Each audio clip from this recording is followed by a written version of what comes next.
Shatteredfriend Gaming here, and we are bringing you more of Vampyr.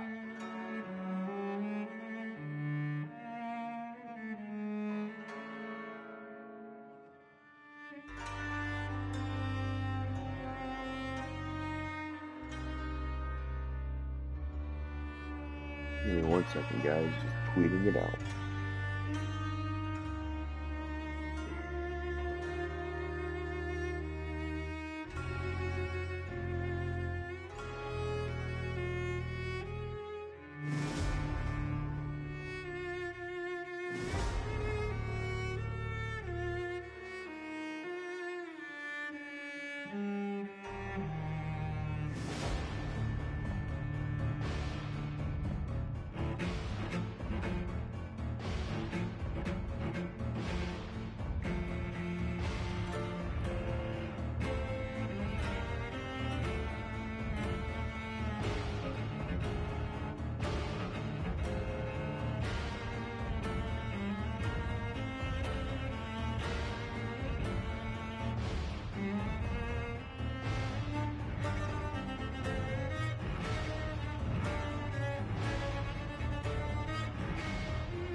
Okay, that's alright.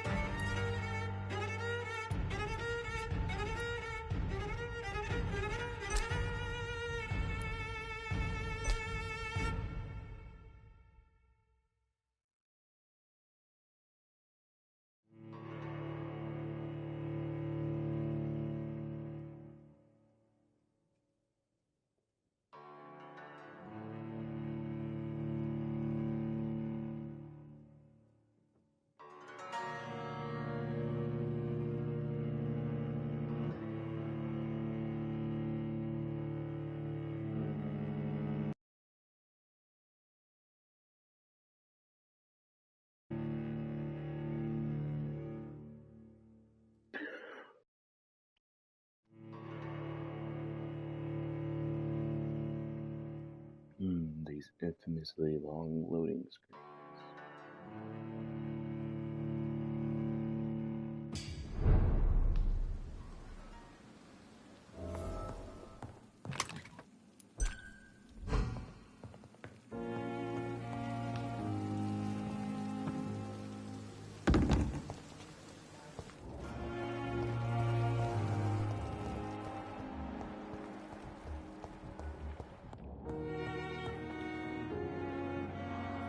Good evening, sir. I'm Dr. Reed. May I help you? I don't know if a third opinion is needed. Your colleagues are already arguing about my condition. I see. Would you mind telling me more about your situation? I'm Harvey Fiddick. All I want is to get me bloody arm fixed properly. Is there anything else that's bothering you? Can I help in any way? I'm all right. Considering the state of this place, I should consider myself lucky, I guess.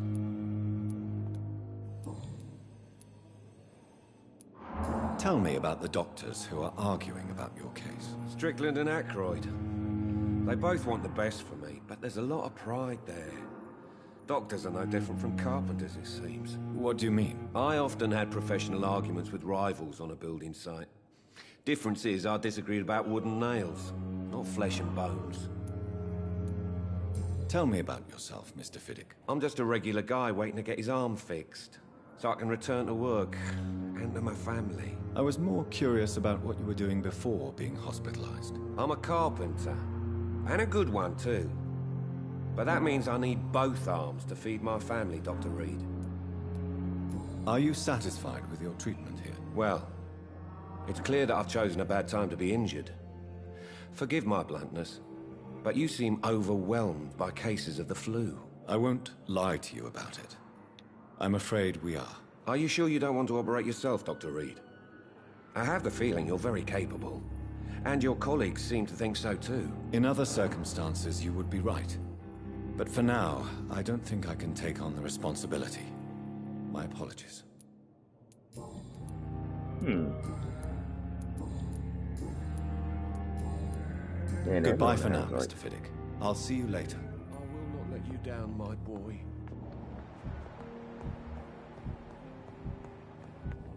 We may lack the resources, but we have. I'm quite busy right now, Dr. Reed. Oh, good. I don't care for you neither. If you have a problem with me, Dr. Ackroyd, please feel free to tell me.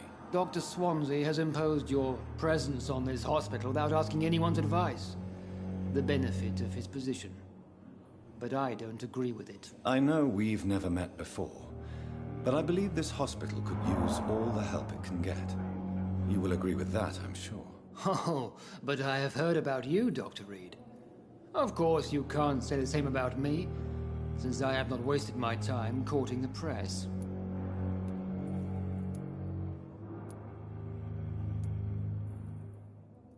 There is no need for such animosity between us.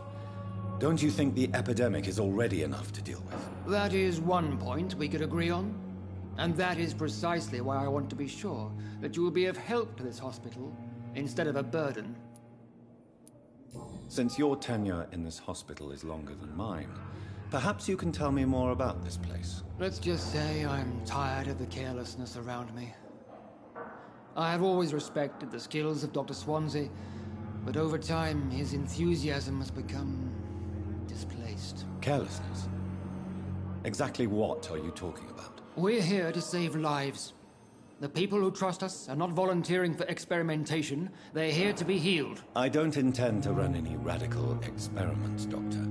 Even if I, as any good practitioner should, express an interest in pushing the boundaries of medical research. Modern medical methods were created through audacity and ego. But there are rules in our line of work, and they're here to protect our patients.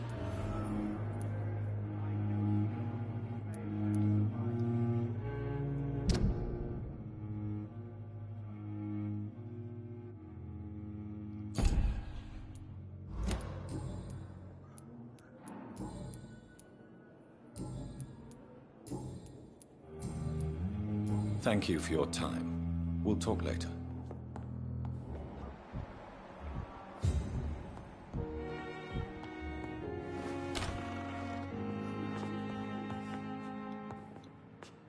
Good evening, Mr. Goswick. How are you? I'm okay. Why did your mother have you hospitalized here? She seems convinced this is a bad hospital. Rest while I'm here. She'd go all the way to hell and back to help me.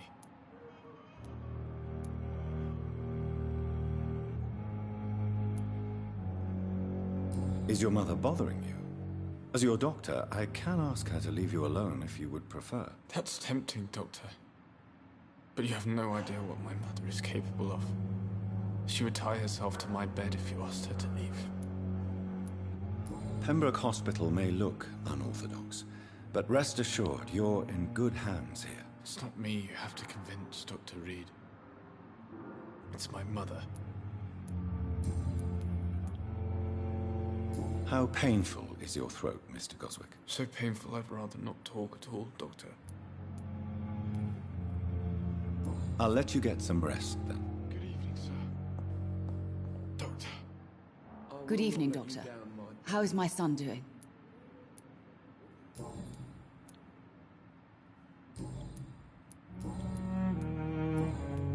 Goodbye, Mrs. Goswick. I've talked to everyone. Don't waste your time with me. I don't understand. I've talked to pretty much everyone except for him. But I Good still evening, have a lot- Dr. Strickland. And good evening to you, Dr. Reed. Can I be of any help? What do you think of Dr. Ackroyd's aversion to modern medical methods? It's a shame he's so narrow-minded. Dr. Swansea taught me that science is about exploring uncharted territory. I'm convinced that's true. With the influenza and all that's going on, you should put your differences aside, don't you think? Why is it so difficult to work together? I believe that if Dr. Ackroyd had been the one to discover the transfusion process, he would be the first to recommend its use. So you believe it's just a question of jealousy and pride? Dr. Ackroyd is as proud as he is blinded by his obsolete concept of medical science. I can see that. Please, could you tell me something about yourself? I'm a great admirer of your work concerning blood transfusion, Dr. Reed. I run my own experiments. I'm convinced it's the future. I based my technique on my mentor's research.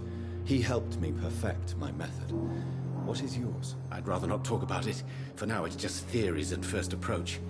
My process is purely experimental and unsuccessful. As long as you're cautious and methodical, you may remain empty-handed, but you won't fail. You're not the first one to warn me, but I am convinced knowledge is the main weapon against the ravages of this epidemic. What made you choose to be a doctor? I'm not ashamed to admit you and your work have inspired me. I am honored to have the opportunity to work by your side. It's always a pleasure to share scientific and medical knowledge with someone eager to learn. I'll be glad to help you if I can. This epidemic may be the century's most terrible disaster, but I'm convinced that we, as doctors, are the only ones able to defeat it. What can you tell me about the Pembroke? Well, it has always been an honor to work with Dr. Swansea. But with your arrival, I can't think of a better opportunity to learn about blood transfusion. Do you need help with anything in particular? Well, yes, maybe.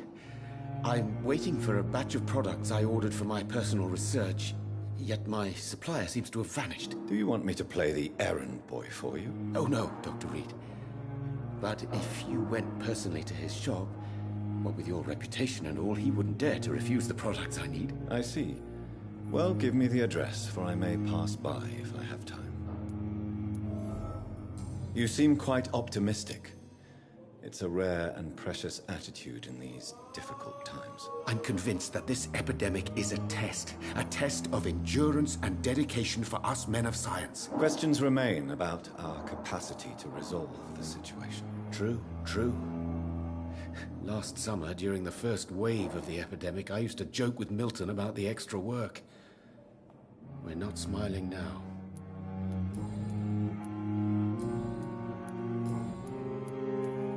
Tell me more about your willingness to experiment with new medical techniques. Harvey Fiddick is a patient suffering from a severe injury that could cripple him if not treated correctly. I'm convinced your blood transfusion technique could help him. What is it you really want? To save him, or to prove your point? Fair question. I want nothing but to save my patient, Dr. Reed. Especially since I know Mr. Fiddick's story. Tell me Mr. Fiddick's story. Our first diagnosis was compromised because Mr. Fiddick lied to us about the real origin of his injury. He first claimed it was an accident. But why would he hide such crucial information from us? Because he is a proud father, ashamed of putting his children at risk because of his own negligence. This personal involvement could also appear to be a lack of impartiality. You must know that a good surgeon must remain neutral. I agree. But that does not excuse Dr. Ackroyd's behavior, a man who did not even take time to converse with his patient. Do you think keeping his distance was a mistake? All I know is that I'm taking care of human beings, with desires, hopes, and fears. Not some biological machine comprised of blood, bones, and flesh. Goodbye, Dr. Strickland. Alright, let's see what he has to say. Good evening, Mr. Fiddick. Good evening, Dr. Reed. Any news about my operation? Tell me about your injury, Harvey. Why do you feel so guilty about it? My wife died because of me. And now I may lose everything because I've been careless enough to hurt myself. What an arsehole. How could your job be responsible for your wife's death? I was working a double. She went out to bring me a hot meal and got caught in a German bomb raid. You can't hold yourself responsible for your injury, Mr. Fiddick. Unless you tried to hurt yourself. Of course I didn't hurt myself. But I can't work until my arm is fixed. My children need to eat, Doctor.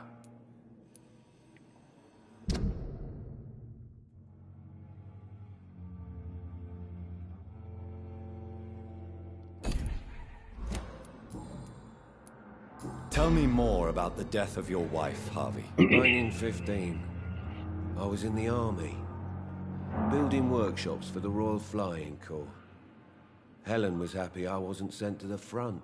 What happened? The Germans sent Zeppelins to bomb the construction site, but they missed their target. My wife was bringing my dinner when the bombs fell. I'm sorry for your loss. So many died during the bombings. I served in France and witnessed the carnage there. I would like to say that she didn't suffer. Truth is, I have no idea. I just know that I'm all that me kids have. Poor little bleeders. How are your children after losing their mother? They were smaller then. The only good thing about this is my Helen didn't bring them with her that night.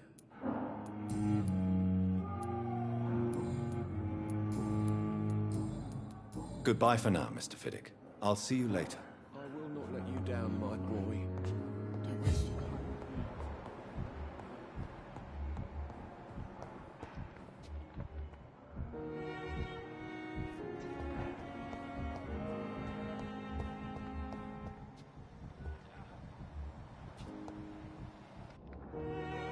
I'm quite busy right now, Dr. Reed.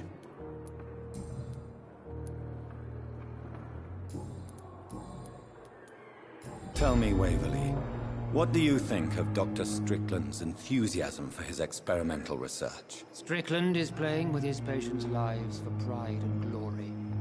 Now that, sir, is unethical. Are you thinking about something in particular? Harvey Fiddick needs delicate surgery. I believe we should stick to the usual procedure, but my young colleague obviously disagrees. Why do you wish to lead this surgery? I strongly believe that Mr. Fiddick should not be butchered to test an unproven procedure.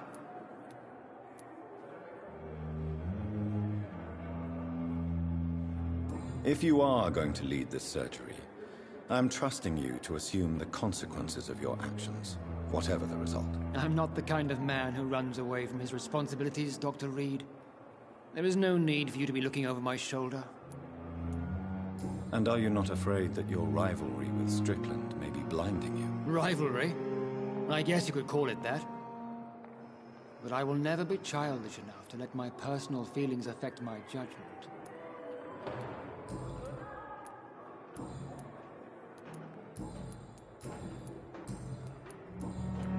Thank you for your time. We'll talk later. Yeah, excuse me.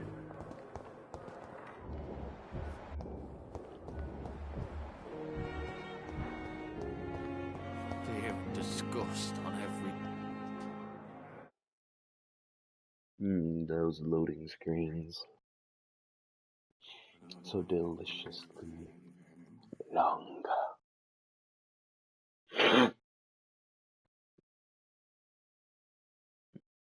Good evening, sir.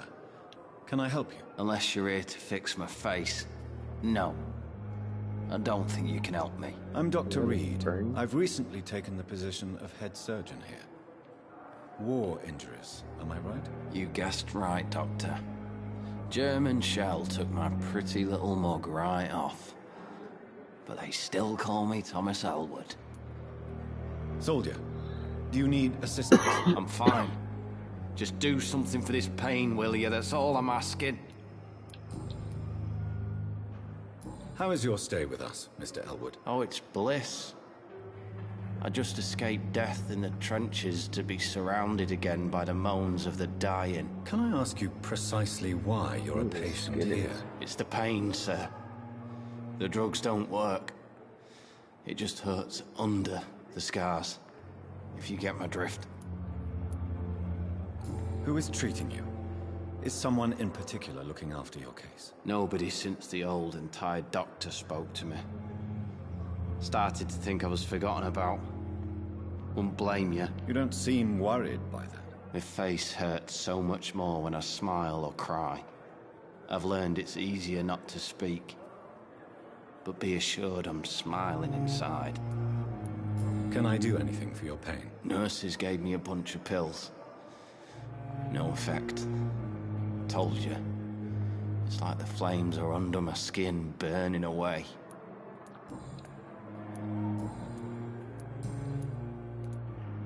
How close are you to Miss Tempest? Are you aware that she thinks she is a vampire? To wait for her next nibble is the best reason to stay here.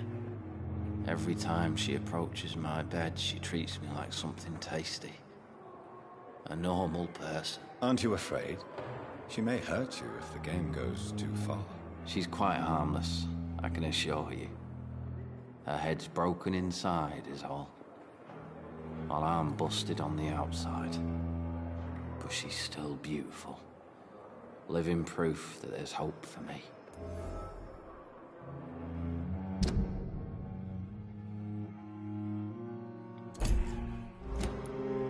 So do you let her bite you? You know that's not sanitary. And why not? She's only supping a few drops of my blood. And the pain, it's real for once. She could decide to bite less willing patients. Then it's another good reason for me to stay here, Doctor. You do realize she's mentally disturbed. It's called the Cotard syndrome. She truly believes she's a vampire. In her madness, she never refers to my scars. And frankly, if I could, I'd join her world. It seems much more fun than the real one. I need my Claritin D. I am dying. Where were you stationed, sir? Did you serve for long? I really don't want to talk about all this shit. No offense. I was pushing too much. How did you end up in William Bishop's den? I had received alarming news about his recent behavior. I went to his place and he refused to let me go. Why did he abduct you? William was an alcoholic. His addiction suddenly changed to blood. I don't know why. Just like a patient I met here. Miss Hawcroft. You dared to enter this awful place alone. You're a hero, Mr. Hampton. Or a fool. I'm just a man trying to help his friends, Dr. Reed. William Bishop was a conflicted soul, searching for light. What is the general situation in the East End docks? The situation has always been tough, with a lot of tensions between the gangs and the dockers' trade union. The Wet Boot Boys are very nervous since they lost their leader.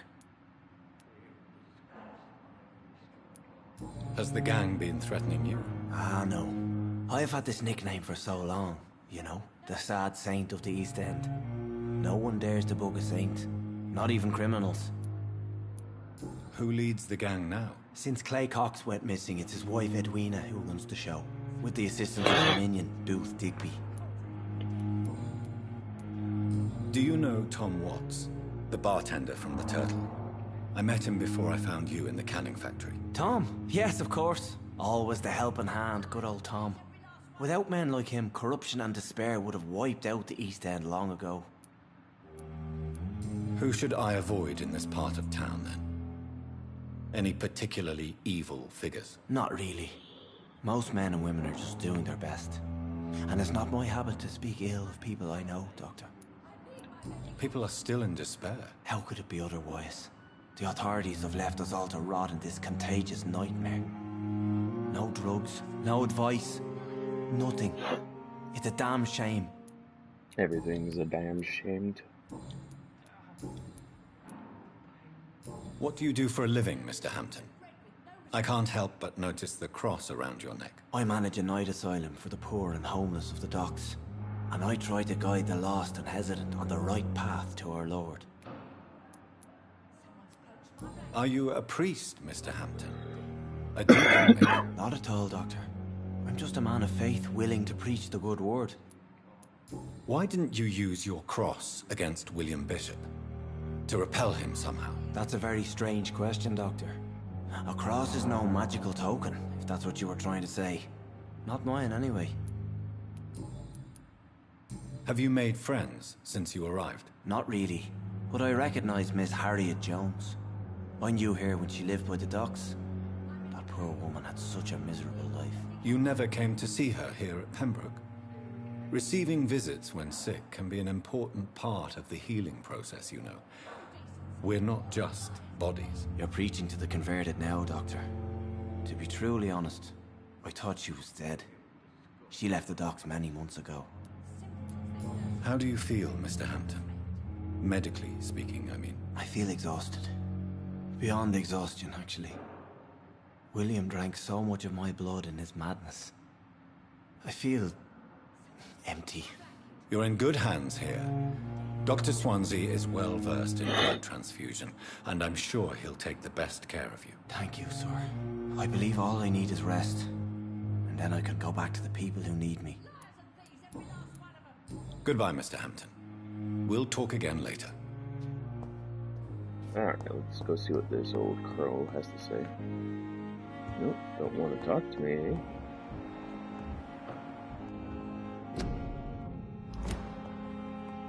I'm in pain.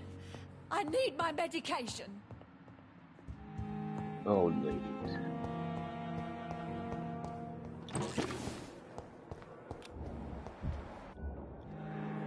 Good evening, Nurse Hawkins. Good evening, Dr. Reed.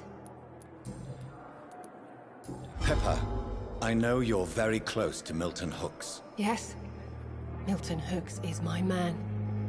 If you want to report me for that, just feel free, Doctor. I have no intention of reporting you, Nurse Hawkins.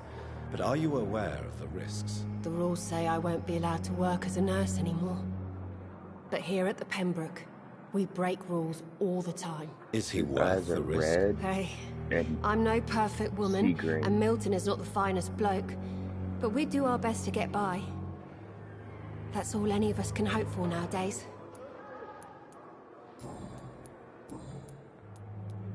What steps are you prepared to take to feel more useful? I don't know yet. My sister believes that the real fight is in the streets nowadays.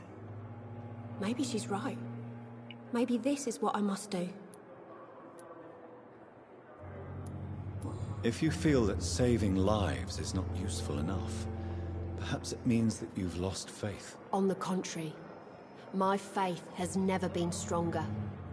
Maybe we are all just too proud to face up to the fact that science cannot compete with God. And what about Milton Hooks? Does he share your point of view? For Milton, any change means more comfort and more peace. I disagree.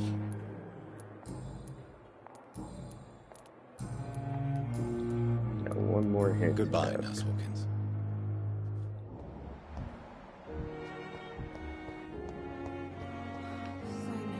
Good evening, Miss Howcroft. How are you tonight? I need blood, Doctor. Warm, rich, vibrant blood. Tell me, Thelma, why do you feel so attached to Mr. Elwood? Why him? I'm not sure, Doctor. I think we have a bond of some sort. We've both suffered so much. He's the only mortal I find interesting. Would you say you and Mr. Elwood are romantically involved? No. No, Thomas is a delicate soul. Even though he disguises it. But I am not the woman he needs. No, for I am a vampire, Doctor. Do you plan to make him a vampire too? Of course not. How could I inflict my curse on anybody else? I'm not that cruel, Doctor.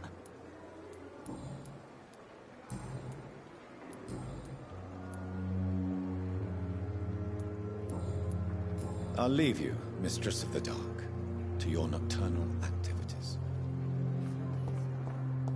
See you again. Doctor, I'm going to talk to Dr. Sweetley. Swansea. Maybe you can tell me something about Nurse Crane. The main reason why I'm here is just to find out about Nurse Crane. Do you need something, Jonathan?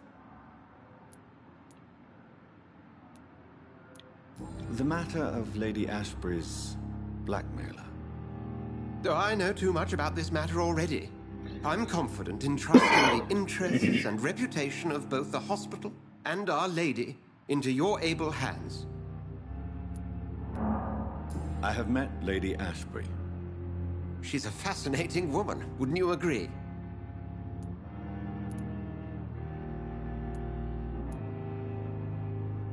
Is she the true reason you recruited me? To work on her condition and addiction for blood? A part of me is thinking I've been played. Lady Ashbury is a cherished friend of mine. I would not betray her secrets without her consent. Come to the rescue of a damsel in distress. I ask nothing more. I have just a few questions. Then ask away. I'm at your service, Doctor. You mentioned something about a secret society. A brotherhood, if I recall. Brotherhood of St. Paul. Could you elaborate? Certainly. I've been a member of the Brotherhood of St. Paul's Stole for several years. We are pledged to monitor and report vampire activity in England as impartial scientific observers. That explains your nightly wanderings about the docks and the questions you ask. I feel it wasn't mere coincidence that led us to that part of town. There was something as yet unseen that set those chain of events in motion. Yet you don't fear me. And still, you know the monster that lurks beneath the civilized surface. The Brotherhood has studied your kind for centuries. We believe you are as supernatural as a lion is to a gazelle. Since you seem quite the expert on vampires, what could you tell me about my condition and how it came about? As men of science, our first step is always to start with what we know. Forget the myths, the hackneyed scrawlings, and the penny dreadfuls. They do not scratch the surface of the truth you now find yourself in. The sun. The morning following my transformation. Its rays burned me. There was pain, smoke, and my skin blackened. You will find there is very little that can kill a vampire, my friend. You have been offered relative immortality. The sun will most certainly hurt you, leaving you weakened and damaged, but it will not destroy you. Must I take a life to live? You are a vampire. You feed, and blood is the sole sustenance that can sustain your immortal frame. And only a living creature contains the nourishment you require. The man we pursued and slew in the canning factory, William Bishop, I believe, was he a vampire? He was a Skald, technically speaking. The debate rages as to their classification. Some think them a subspecies of vampire, others something else. Just for clarity, what differences are there between myself and a Skald? A Skald is easier to eliminate, Jonathan, even if they remain formidable foes for the unprepared. Vampires... Now, vampires exist beyond the mortal realm.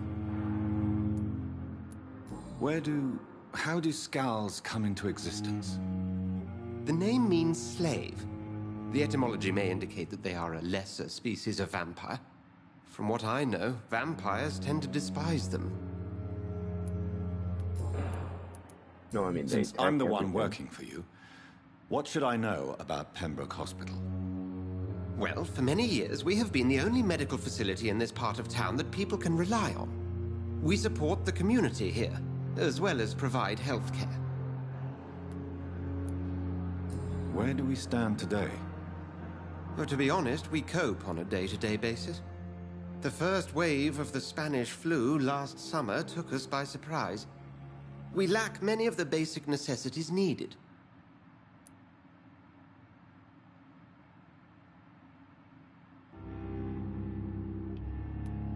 What do you expect of me? What we need is hope. You were a soldier. This is a war. This white coat's still a uniform. We fight to help the poor, the sick of the East End, the forgotten. Even if I don't want none of that. We'll see each other again soon, Edgar.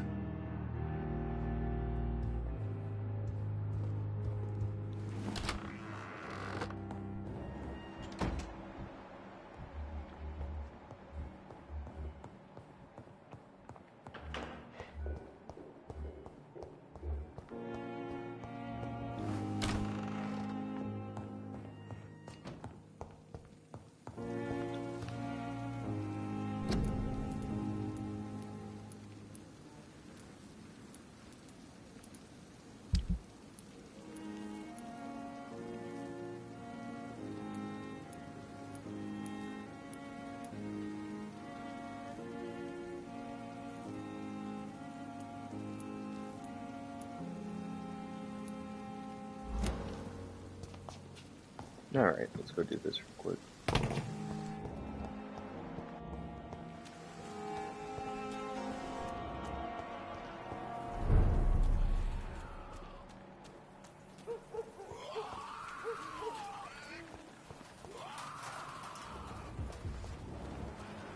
I like how the police aren't involved neither. It's just like this group of people right here.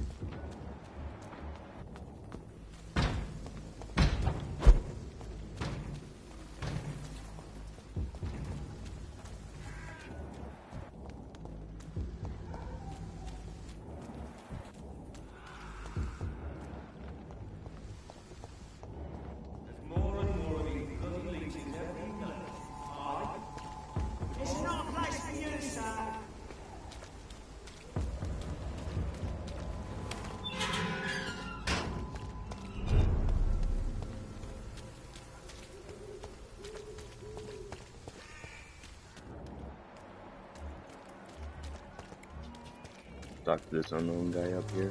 Maybe we can learn some more about Dorothy Crane before this quest. Imprisoned by your daily routine. Forgive my Do not apologize, my son. Father Tobias Whitaker is always happy to teach mortals about the incoming Armageddon. I am Dr. Jonathan Reed, and I just have a few questions. A scientist? You are much more lost than I thought, my son. Do you know Nurse Dorothy Crane from the Pembroke Hospital? I'd like to know more about her. I don't like the liberal ideas of nurses, but I especially abhor that Nurse Crane you mentioned. Why do you hate Nurse Crane more than other nurses? Before coming to London, she was a member of the communist resistance in our country. That's what happens when you let a woman get involved in politics. Whew. Of racism and sexism. So I got one last hint left. So you're not exactly a fan of Florence Nightingale's work. But nurses are essential for modern healthcare. Nuns should be the only women allowed to take care of male patients. It's obvious only they have the necessary moral fiber. Yes, of course. What do you mean when you say that I am more lost than you thought? Because nuns who are sex-depraved women around nothing but men, and most of them can't see the plain truth. Quite a judgmental opinion, if you ask me. But what do I know? Blinded by science as I am. But you are seeking answers, aren't you? Answers about the Armageddon about to strike the city. Answers about the hidden truth. Well, I suppose I can spare a few minutes listening to your so-called truth. As a doctor, you must be aware of the decimating epidemic. But let me tell you that this so-called Spanish flu is just the beginning of the end. What do you mean? The beast is finally revealing itself, corrupting the flesh and the heart of men. With my own eyes I have seen them, those minions from the abyss. Really? And what would be your answer to this biblical threat? We must fight the disease before this legion outnumbers us. But not with scalpels and microscopes. No. What is left then? Cleansing fire.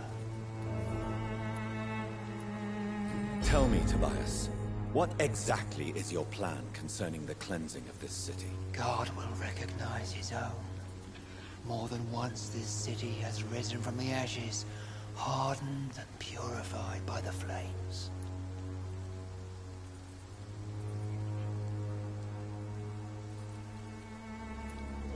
Purification by fire has proved useful, but where do you stop?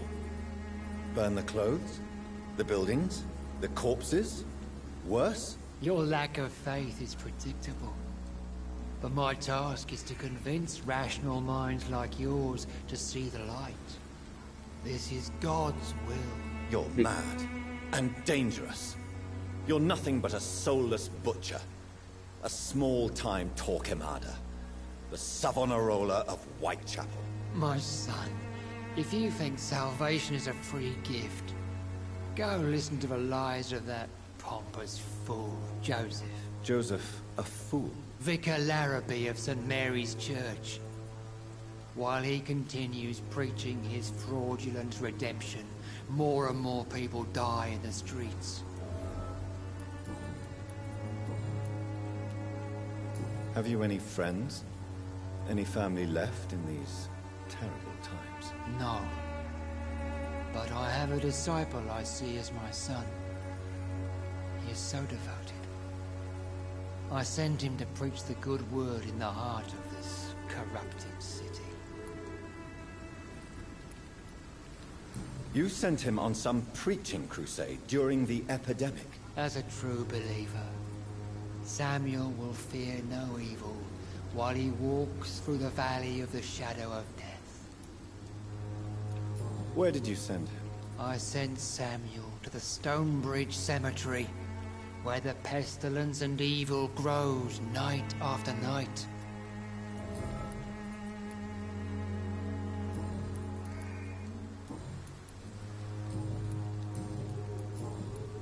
I have had enough for tonight. Goodbye. Ah, he's 5. If he wasn't such a strong pillar, I would honestly take him out. Bye. We don't need his kind in the world. When you ask who am I to judge, I am Vampyr.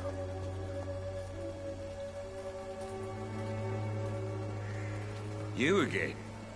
What do you want this time?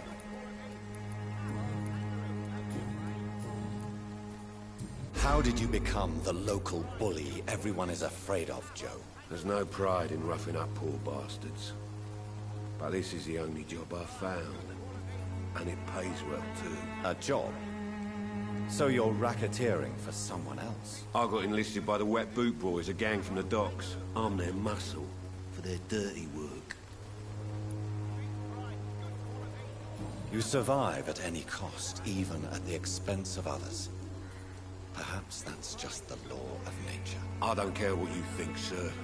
I do what I have to do for my own reasons, and that's that. I'm not sure Mr. Lewis would agree with your by all means necessary philosophy, sir. Oh, do you really think he's the poor victim here?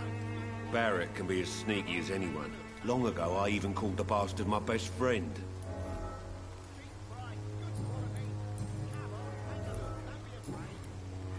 Goodbye, Mr. Peterson. Cheap price, good quality. Fancy buying something, sir? You never lose your focus, do you? Joe Peterson. He's the villain here, isn't he? But you seem to know each other. I'd known Joe for years. I saw him box once or twice. He was a friend then. But these days, he's just another thug. What can you tell me about Mr. Peterson? Besides his behavior toward you, obviously. Colossus Joe was a decent boxer, good one even. But after his wife passed away, he found every excuse to stop training. Just wanted to pick fights with everyone.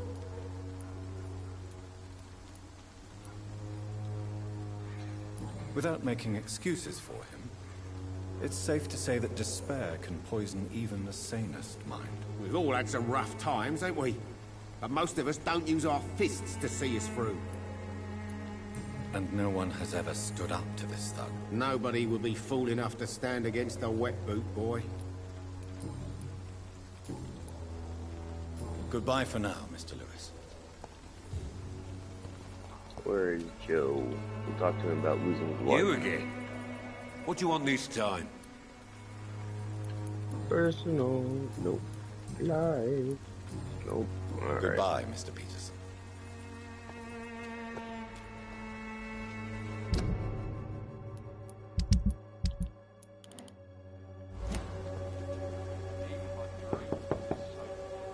Hello, young man.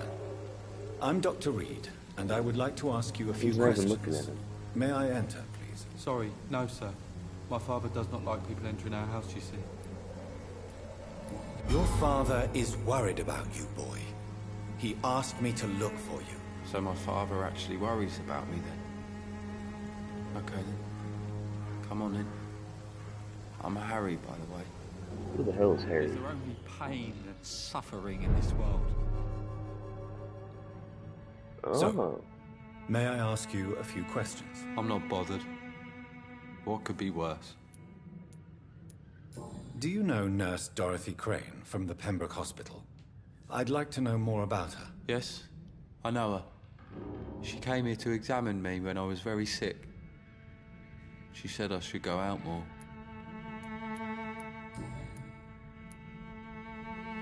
How do you feel? I'm fine. I mean, it's not easy every day, but I'm fine. I'm just tired of being sick all the time. If only I could be tough like... well, you know. Speaking of which, what can you tell me about your father? My father is an idiot who makes idiot things. That's all I have to say.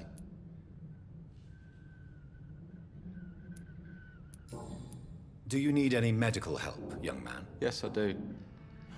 I feel so tired. I don't know if it's the epidemic, but everything seems so hard. You'll feel better with this. But you need to get a grip, young man. Medication alone won't cure melancholia. I'm not sure I'm happy with the idea of living long in a world like this. But I thank you for your concern, sir. Forgive my bluntness, young man, but you don't seem happy living in Whitechapel. Why should I? I never wanted to come here in the first place. It was my father's decision. And look around you.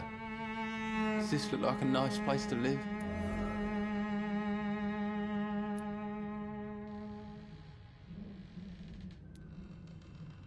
You have a roof over your head, a place to call home. Many people here are not as lucky, you know. That's exactly what my father says. Harry, you should be grateful for what you've got. I wasn't even consulted when we moved here. If life here is so terrible for you, why don't you just leave this place? Have you ever spoken to your father about it? I don't go outside. It terrifies me so.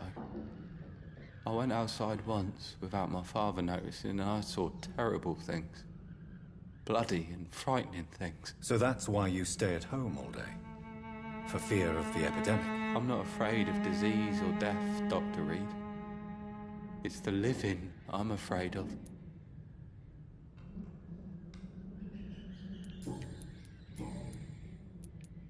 Your father and Mr. Lewis used to be good friends. What happened, Harry? I was young then. I don't remember Mr. Lewis ever coming back again after my mother died. Or was it after my father started bullying him? I don't know.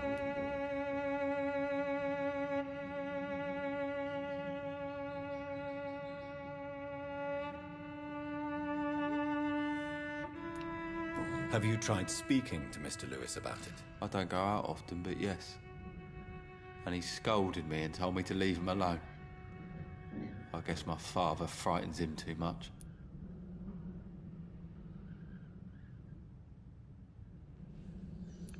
But you are not responsible for your father's actions. Am I not? Dad always says that he joined that gang for my safety.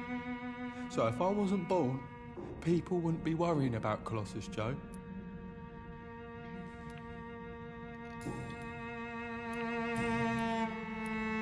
Goodbye, young man. Take care of yourself. Even my dreams are soaked with gloom. This kid needs a good slap.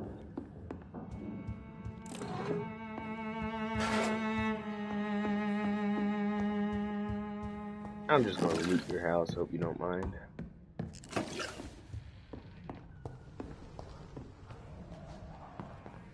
There's only pain and suffering. Oh no.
There's that small box.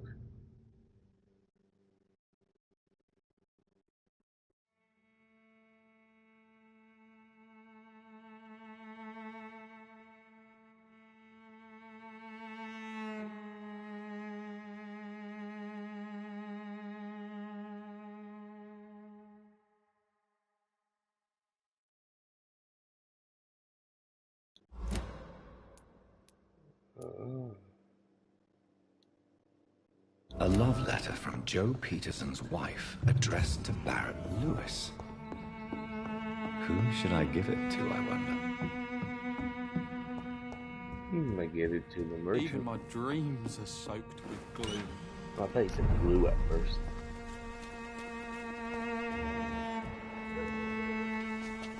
I know it's hard to believe. Seriously, I have like a foot on everyone here. Take your guard down, sir. Fancy buying something, sir? You never lose your focus, do you? I found this box in an abandoned building nearby. I believe it belongs to you. Let's have a look. Yeah, this is mine. So, you faced those loons that roam around there. Extraordinary. I suppose I was lucky. Luck is a commodity round here. Yours should be properly rewarded. About this package, it's not just tools and trinkets, is it? I want to be rude or anything after your kind gesture, but it's none of your business. You really want to... What do you know of Harry Peterson?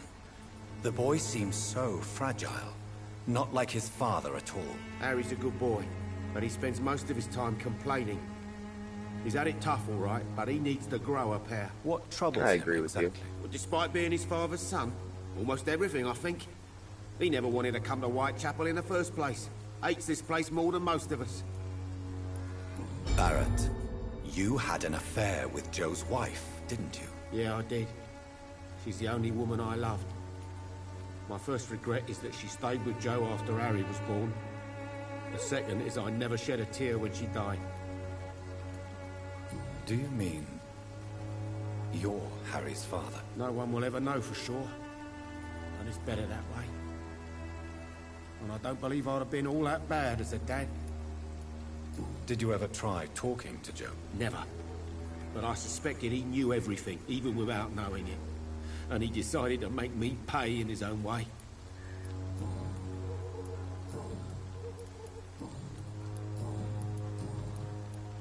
Well, that's everything. Goodbye for now, Mr. Lewis. Cheap price, good quality.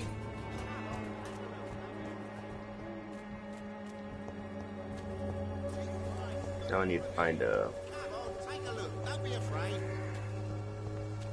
workbench so I can make another fatigue potion.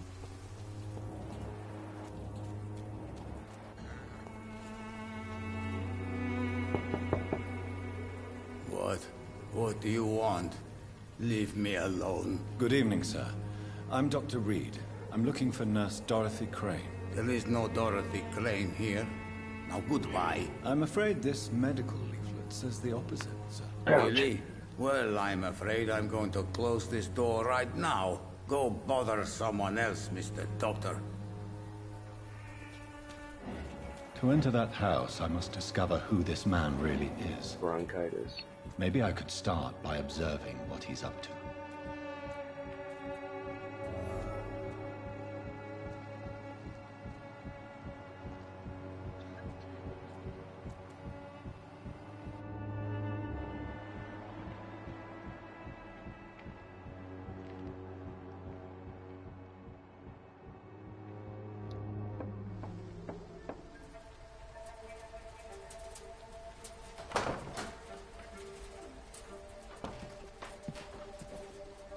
A strange man was at the door with a pass for our medical facility. I refused him entry.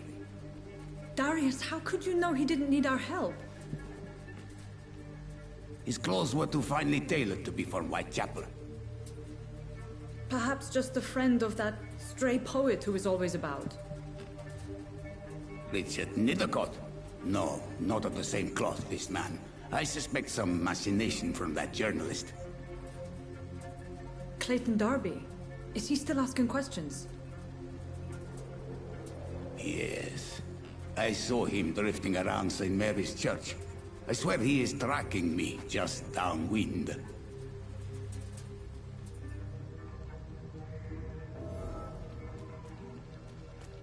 I must talk to that journalist or the poet.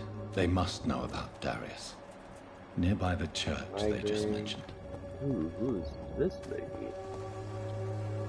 Good evening, miss. Good evening, sir. Are you interested in a miraculous cure for this unknown and deadly epidemic? Actually, I am. Then you have come to the right place. The famous Swanborough cordial is all you need to help keep you in perfect health. Oh, really? Why didn't I hear about it during my studies? I'm Jonathan Reed, by the way. Dr. Jonathan Reed. Ah, my brother has spoken of your research, sir. I'm Loretta Swanborough, and it's always a pleasure to meet a fellow healer. Do you know Nurse Dorothy Crane from the Pembroke Hospital?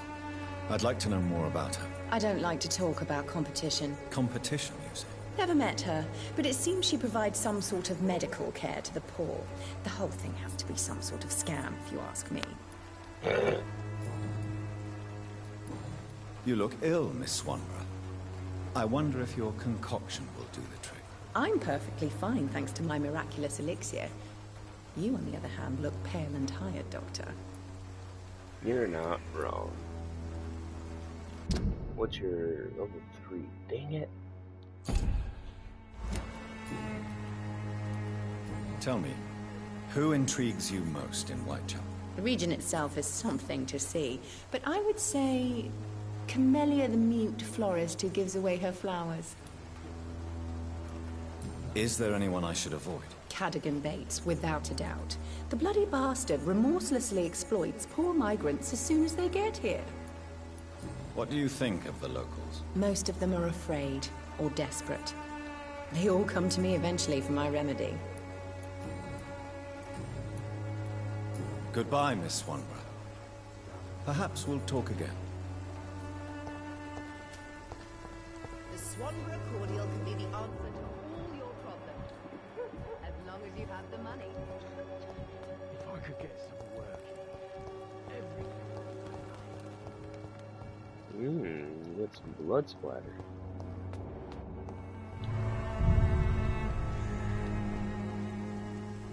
Let's go kill us some skulls. Listen here, skull. You're not gonna survive. You know, like Dust El Gato from Billy and Mandy's Grim Adventures? No? Okay.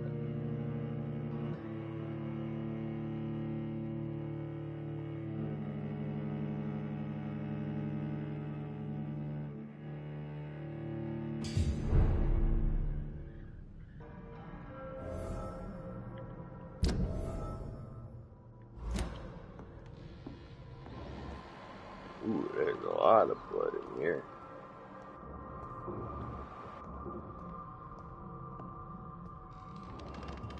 Oh, I've already been in here. Yeah, because there was a skull up here, but I killed it good.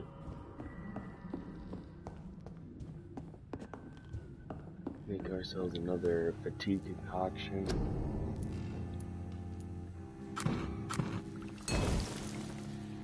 And bronchitis, we need codeine and potassium permanate.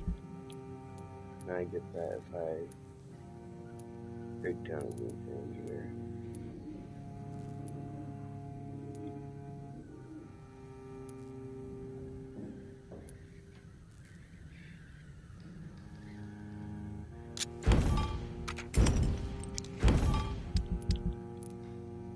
And get some bronchitis so we can cure that one dude.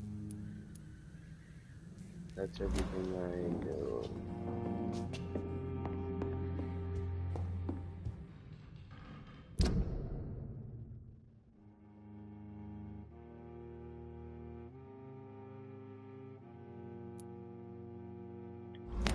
Okay. I didn't realize there's 2 spots to go to. And I don't have enough XP to really increase anything, so I won't worry about it. And I think the only way the devs were able to be level 13 when they got here is because they embraced a few other civilians.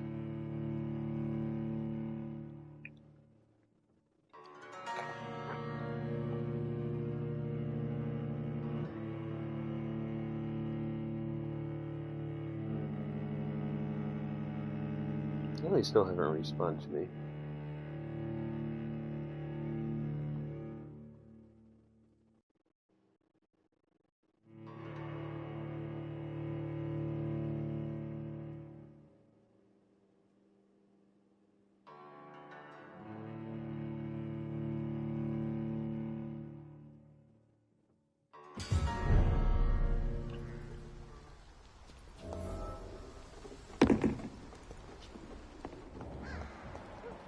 Joe Peterson, I wouldn't mind drinking his blood. Barrett, ooh.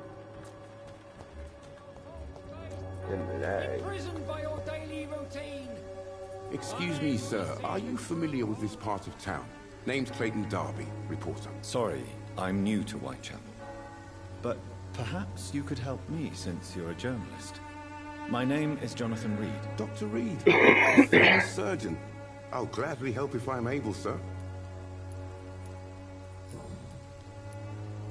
Why are the newspapers keeping silent about the Spanish influenza?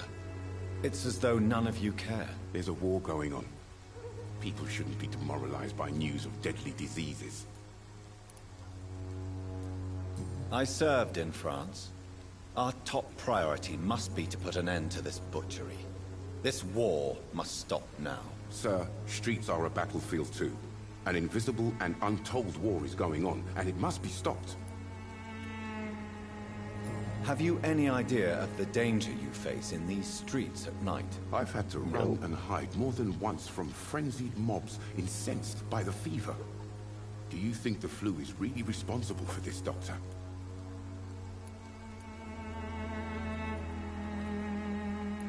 I'm convinced there is more at work here than a simple epidemic. Really? To be honest, I could say the same. Some of the sick I saw or heard of. My God, what happened to them? What is a journalist doing in this borough after sunset? He goes where none of his colleagues would dare to go, to inform the country. That's quite honorable of you. But is the public interested? Not at all, sir. And that's why I'm an independent journalist, hoping to sell some stories. So you risk your life to reveal the truth? I saw many reporters do the same during the war. Whitechapel is the crucible of so many untold stories and tragedies. I want people to know them.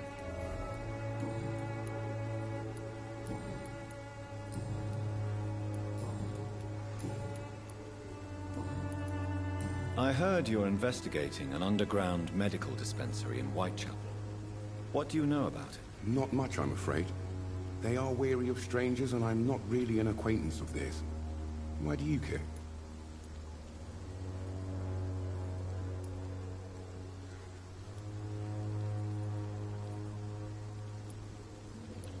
I'm afraid one of the nurses from the Pembroke Hospital may be involved with unsavory activities. Ah, could it be Dorothy Crane? Without a doubt, you are a damn fine journalist, Mr. Darby.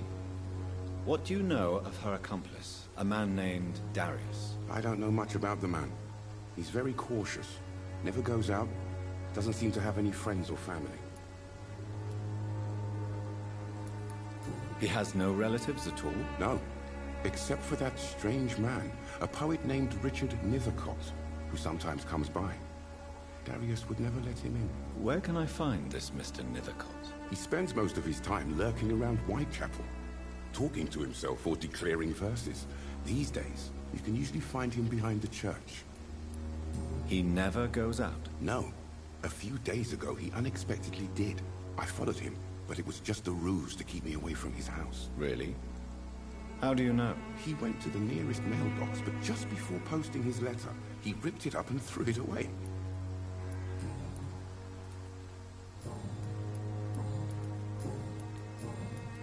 Goodbye, Mr. Darby. Farewell. behind the church.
Okay.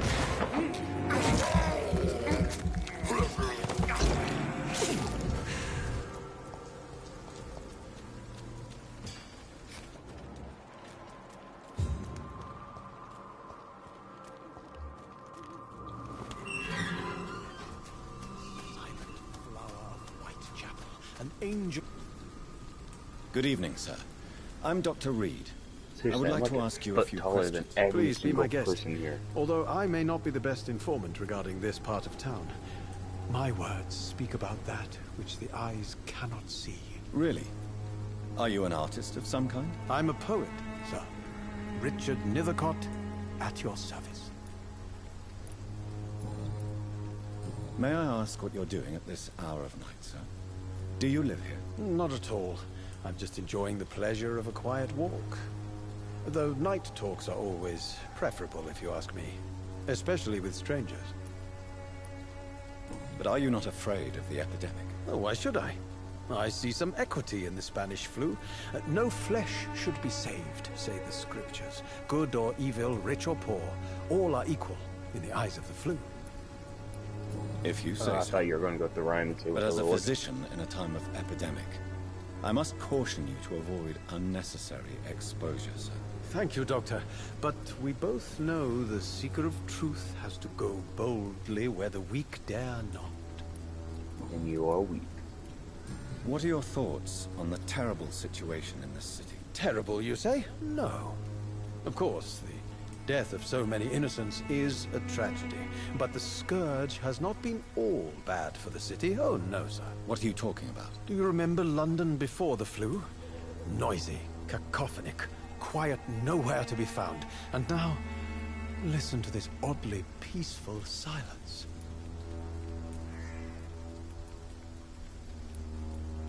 Yes.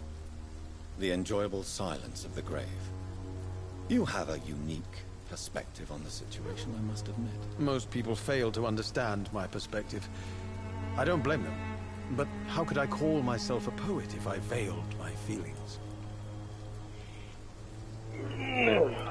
Are you aware that your life could be in danger in this part of town? But this is where I must be to feel the real beat of the city. I had to come, see it for myself, alone. If some misfortune came upon you, who would be here to help you? Well, you for a start, my dear doctor. I understand your need for solitude, but it's not safe around here. I don't care. I don't have many friends, Doctor, and my family despises me. Do you need medical attention, sir? It may be wise to let you prescribe me something.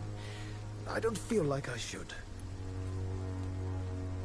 Oh, you need the cold. I will see you later.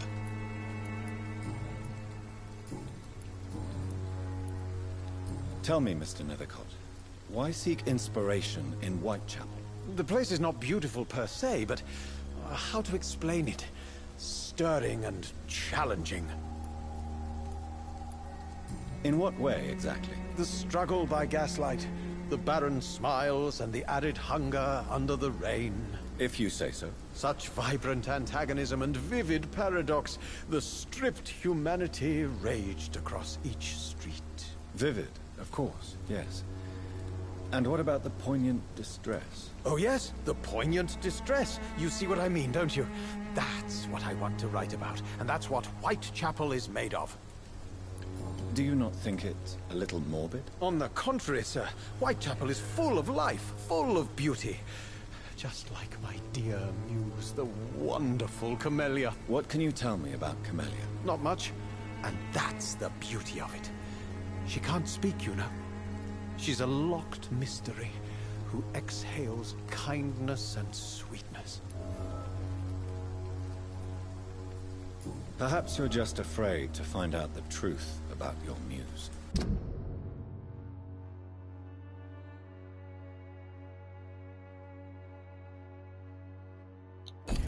One day, perhaps, I'll ask her to come with me. But will she still be my wild flower of Whitechapel if she moves uptown? And have you ever tried to learn more about her? Where she lives? How she survives? Whom she may know? Maybe I prefer she remains an enigma. Reality can be so dull, don't you think?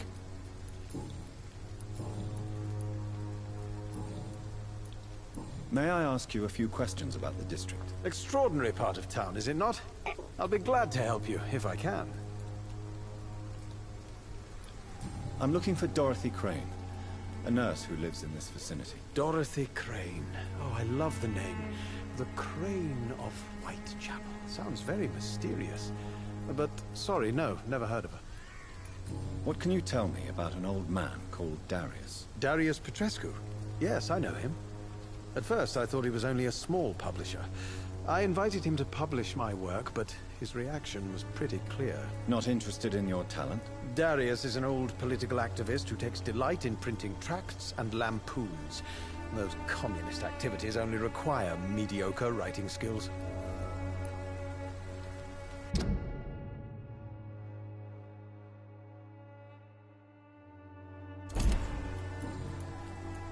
I'll leave you alone, sir.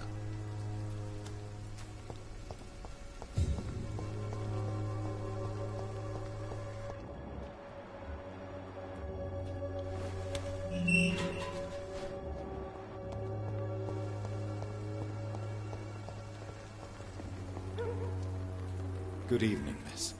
I'm Dr. Reed. I'd like to ask you a few questions. I know what you're thinking. A tall stranger who meets a girl in the street at night. It reeks of the penny dreadfuls. But I mean you no harm, truly.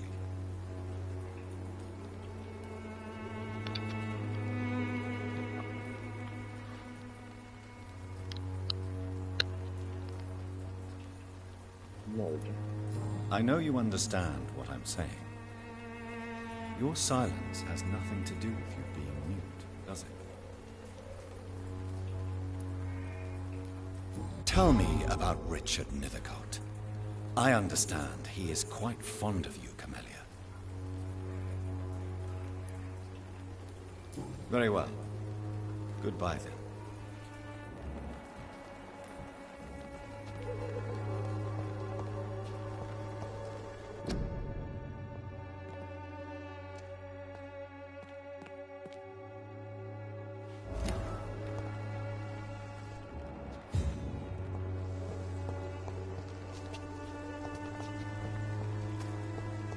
There's a mailbox.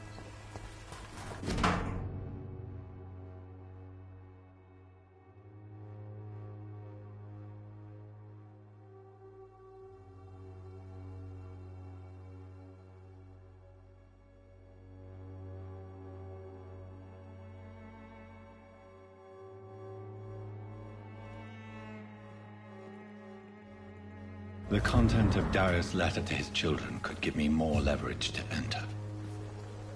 Hello again, Miss. Darius is a bit less of a mystery now. It should not be that difficult to incite him to let me in. Melia, I know you work for Dorothy Crane. Please tell me about her secret dispensary. A stubborn and mute comrade. Nurse Crane and Darius Petrescu have been clever. Very well. Goodbye then.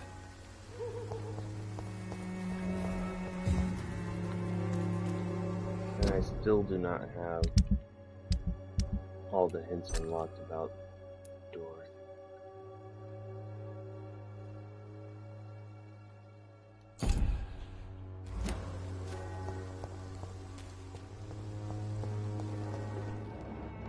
It's locked, all right.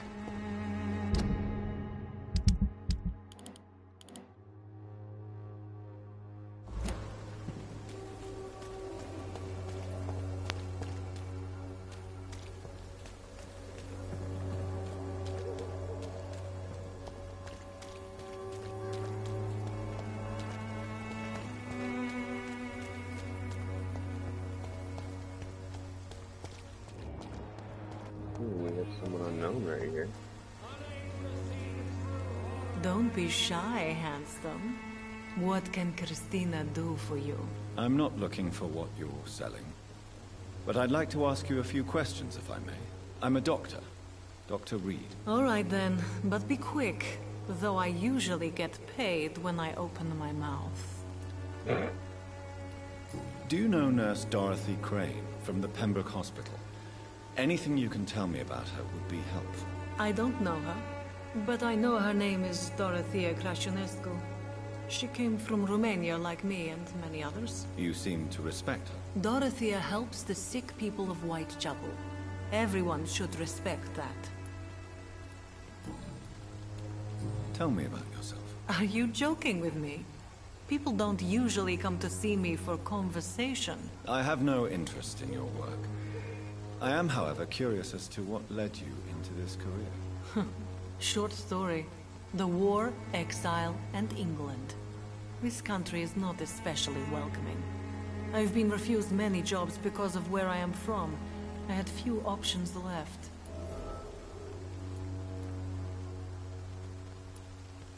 I always thought I was the master of my own fate.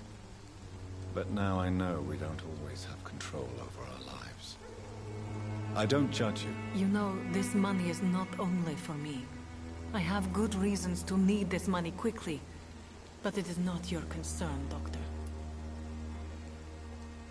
Probably have children back home. Do you need any assistance, Miss Popper? It depends on the price of your medicine. Who's she sick with? Opportunity. I am shocked that you would think I am that sort of man. Forgive my suspicion. I'm so used to liars with good manners. Thank you, sir.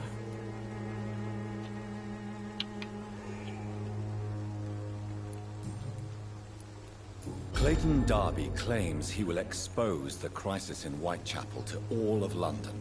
Do you believe him? I believe Clayton's courage will erode with time, until he finally leaves Whitechapel to start another fight somewhere else. Are you talking from experience? I've seen your type come here to get a good fuck in a cheap room or a dark alley before going back to their fancy houses in the West End. Why this skepticism? How can you speak about starvation if you've never been hungry? Or about poverty? Or anything else you have never suffered from? Fair points. Christina, have you been examined? The epidemic is spreading fast in London, and you could be exposed. Or expose others. I don't like doctors or hospitals, but I don't like you asking questions. Considering your line of work, I assure you it is only a matter of time before you have health issues. If it is going to happen, it will happen. Right now, I need money. That's what's important. You can put your own life in danger, that's your decision. But what about your clients? If you're contaminated, you will put them in danger too. And you think that would worry me? If you knew the men I deal with, their health would not be what you'd worry about.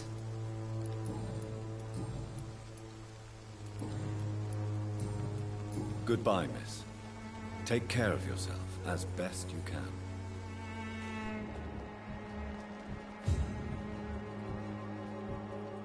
Cousin is also sick?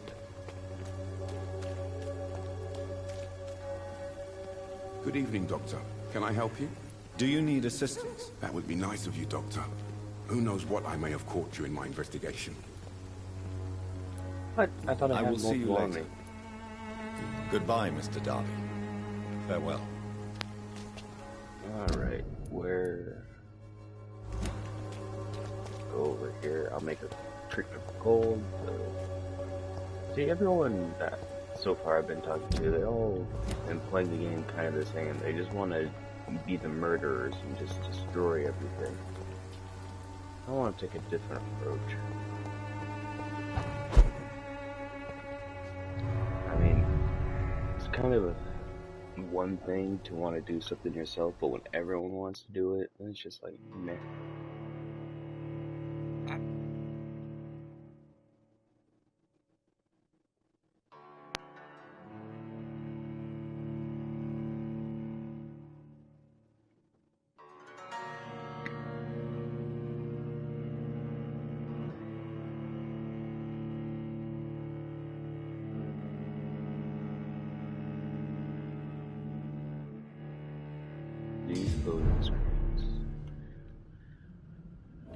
Yeah, I know, Whitechapel's in trouble, yada yada. And honestly, the only way to really make any... And cold.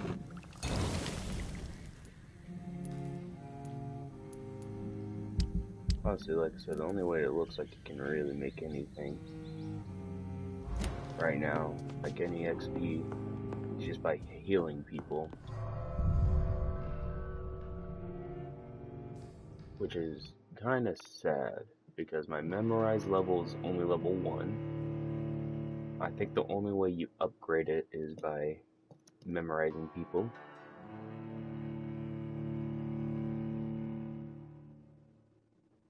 I need to really upgrade my endurance, my blood capacity, how much blood I get from biting, and my health.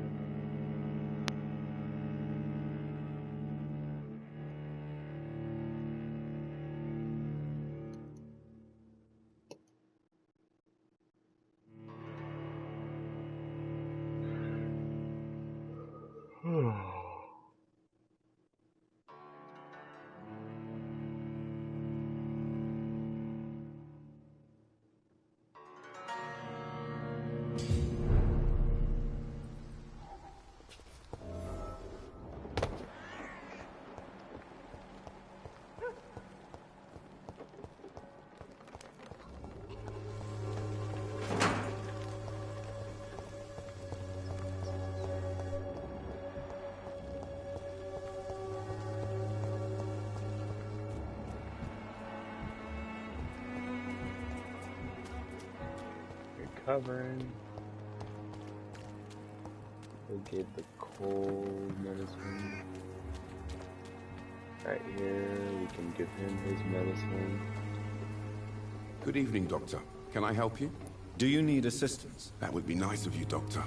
Who knows what I may have caught during my investigation. If you persist in investigating the most pox-ridden boroughs of London, you must accept the risks. Thank you, sir. Goodbye, Mr. Darby. Farewell. Only 25 XP. You suck.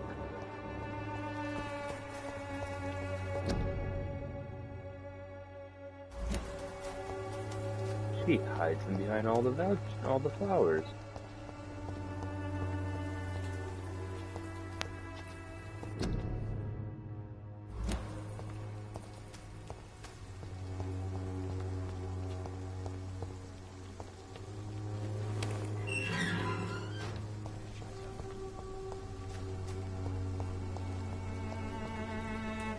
Good evening, Mr. Nethercote. And good evening to you too, my good sir. Can I be of any help?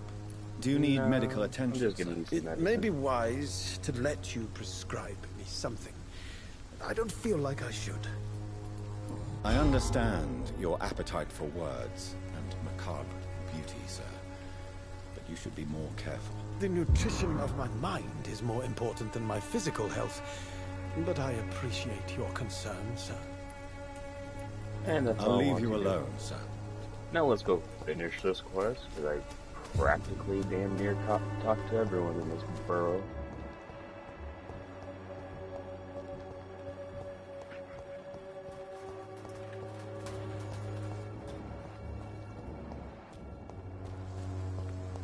Only other one. Ooh, what's that?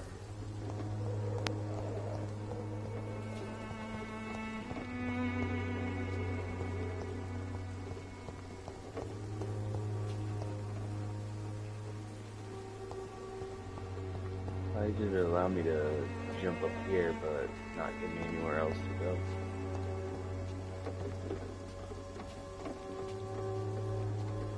Not like I can jump on my own.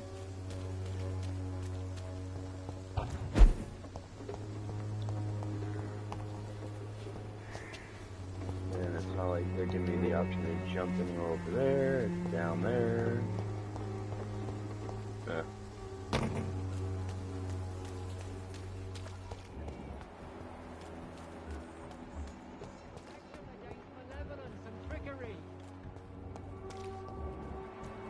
You are blinded by your... Cheap price, good quality. Come on, take a look. Don't be afraid.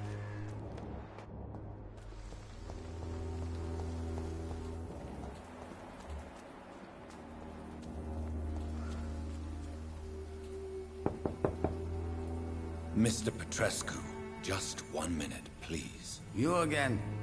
Go away. Sir, wait. Stop this nonsense. I know Nurse Crane is here. Shall we speak man to man, you and I? All right. Speak up. Don't you see we're on the same side? We fight to help the poor, sick, and abandoned. I'm nothing like you, Mr. Potter. Yes, you are. You too believe in providing medical care without charge. You know what we have to sacrifice to make the world a better place. I have to admit your words have conviction. All right, I'll let you see Dorothea. Don't make me regret this, though. So you're gonna regret everything.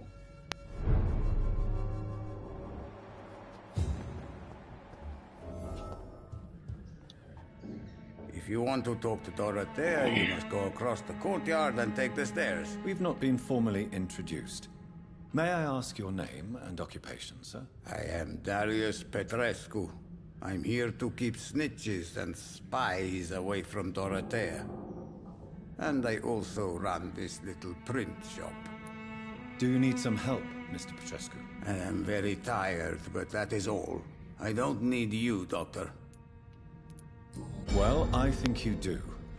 Take this, and you'll feel better. Free drugs from an English doctor?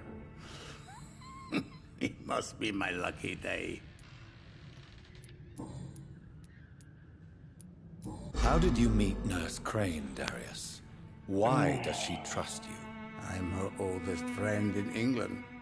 Dorothea and I share many ideas about this country and about the country we left.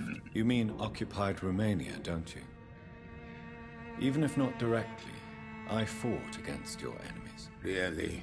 Then perhaps you have more in common with Dorothea than meets the eye, Dr. Reed. I know you fought for your country when it was occupied, Darius. Tell me more about it. I know my days are numbered, and I know I won't see my homeland again. But I fought for Romania all my life, and I will until my last breath. But Romania escaped the grasp of the Austro-Hungarian Empire. It's a free country again. It is not the country I fought for. My homeland is not appeased, Doctor. And I still see a dark future ahead for my people. You gypsies. Do you have any family left, Mr. Petrescu? Children or grandchildren? Who knows? I have abandoned my people for so long, they might as well be dead. As dead as I am for them, I suppose. Don't be embarrassed, sir. If you must know, my own father disappeared many years ago, and I forgave him. It's quite awkward to talk about our families like this, but thank you, Dr. Reed. I appreciate your trust. This war won't last forever. Did you ever think of returning to your country now it's free? No. I have taught strength and determination to my sons and daughters. I'm an old, dying man who only has memories of better times to cherish. I, too, am an old, dying man. Tell me everything you know about Camellia, the mute florist. I do not believe in the afterlife, Doctor, but I'm almost convinced Camellia is an angel. She volunteered to give out our medical leaflets. Are you not worried for her safety? She is as brave as she is tough, and clever, too. If only I had met her when I was younger. Are you in love with Camellia, Mr. Petrescu? Don't be stupid. If I had met her when I was younger, we could have won our revolution. Who is she, really? Do you know where she's from? She's not from around here, that's all we know. Camellia is not even her name. It's her favorite flower. You say she has no close family? Well, there's that awful poet who constantly follows her around like a lost puppy. A good man for sure, but a very poor writer. Tell me everything you know about Camellia, the mute florist. I do not believe in the afterlife, Doctor, but I'm almost convinced Camellia is an angel. She volunteered to give out our medical leaflets. I don't understand why it's still... So Dorothy's real name is not Crane? Like myself and many people in this area. Dorothea is from occupied Romania. That's all you need to know. She seems important to the community. More than you can imagine. The West End does not want to hear of Whitechapel's misery. Dorothea is one of the few doing something about it. Goodbye, Mr. Petrescu.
Brotherhood of St. Paul's Stowe.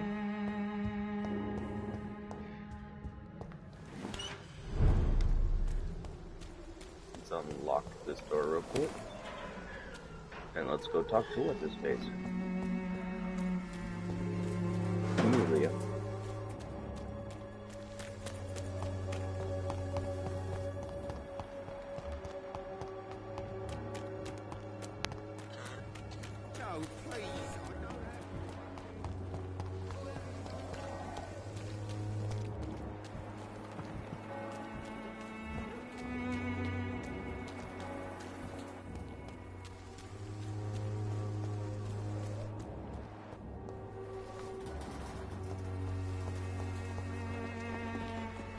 Hello again, miss.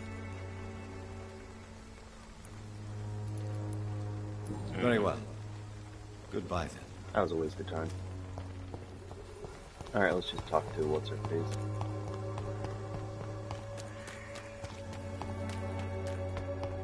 This game really doesn't explain anything it does, which is honestly a little bit of a nuisance.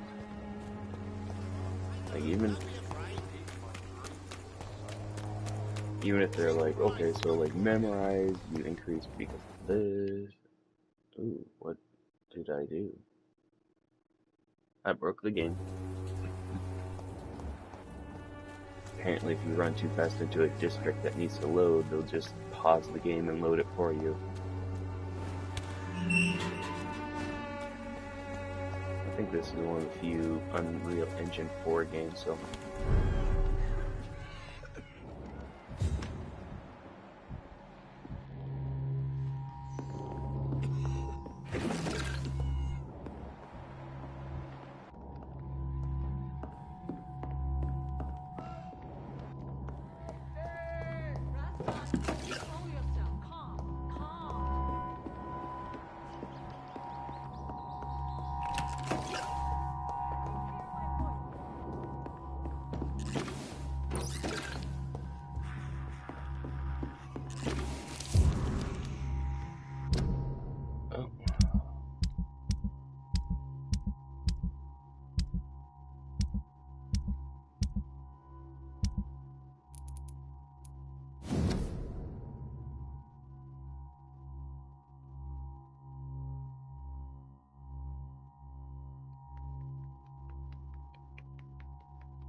Oh, thank God I have it all.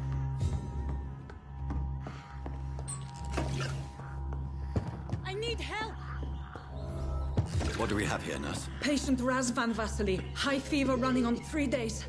Complaints of dizziness, muscle aches, and head pain. Diagnosed with influenza. Treatment? Aspirin and salicin for the fever and discomfort. Liquids for dehydration, but he's having trouble keeping even water down. Thank you, nurse. Anything else I should know? He did lose consciousness this morning, but he's never had convulsions like these. He's not convulsing, he's choking. He's not getting any air. Scalpel! Hand me that scalpel! What can I do, Doctor?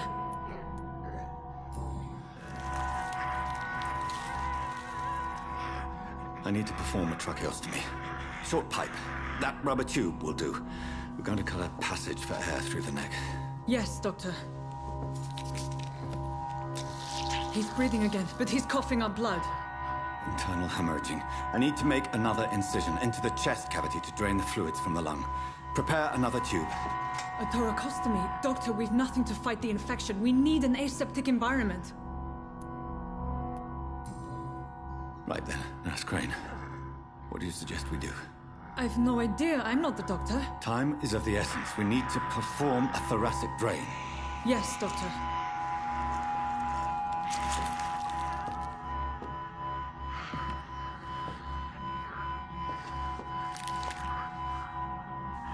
He's still bleeding, Doctor. I'm losing his pulse. The drain must have punctured the intercostal artery. There's too much blood. Are you alright, Doctor? I can't see.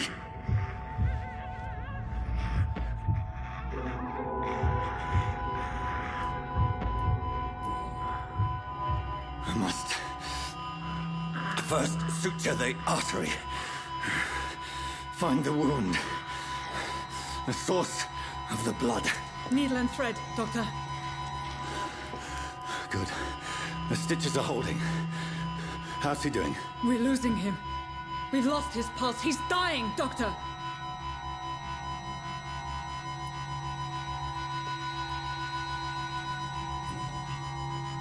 Cardiac massage, now.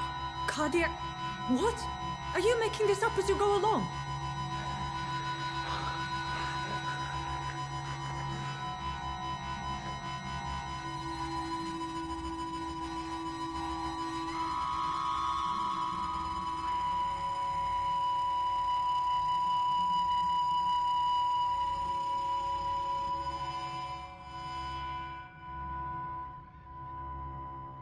We've lost the pulse. He's gone, Doctor. Nurse, we did everything we could. Truly? Everything you could? Is that how you'll report this in your log? Is this how the war went? Piling up one poor corpse beside the next? This was not an influenza-induced seizure. I've never seen symptoms like these on the continent. Neither have I. But the previous symptoms leading up to this attack were the same, indistinguishable from the epidemic. No. There was something more vile in these reactions. Something primitive. There have been numerous reports of mental breakdowns caused by the fever that accompanies the flu itself, Doctor. Yes, but...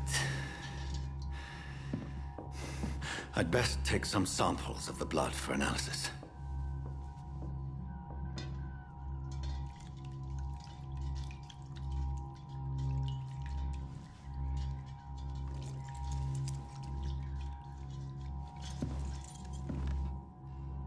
Nope, you figure out there, guys, if you got that far. Bedside manners.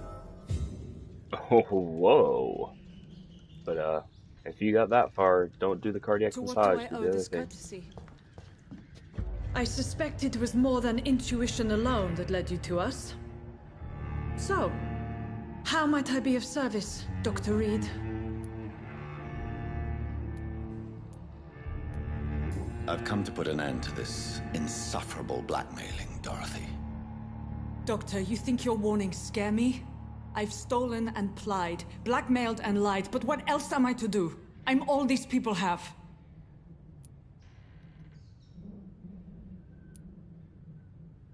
But why Lady Ashbury?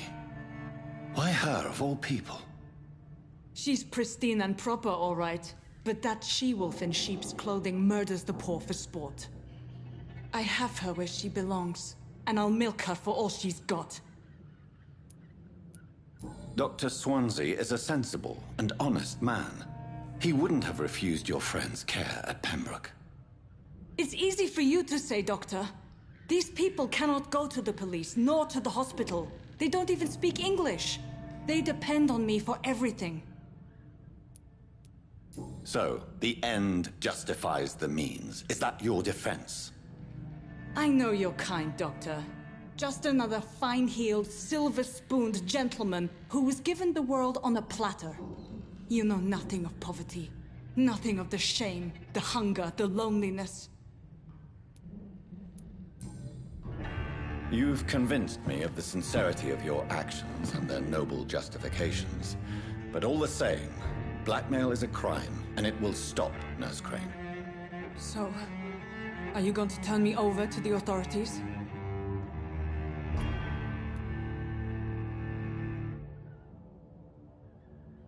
Listen very carefully, Dorothy. You will erase from your memory everything you pretend to know about Lady Ashbury and Pembroke Hospital. Let that rich bitch off the hook over my dead Nurse body. Crane, enough. Listen as if your life depended on every word. I know you've a generous heart who gives freely to those in need, but you shall walk away from the shadier streets of your business. I will never abandon... Dorothy, the discussion has come to a close. Your clandestine activities in the Resistance are over. Let it go. I'll let it go. Yes. All Gone. Nope, Ooh.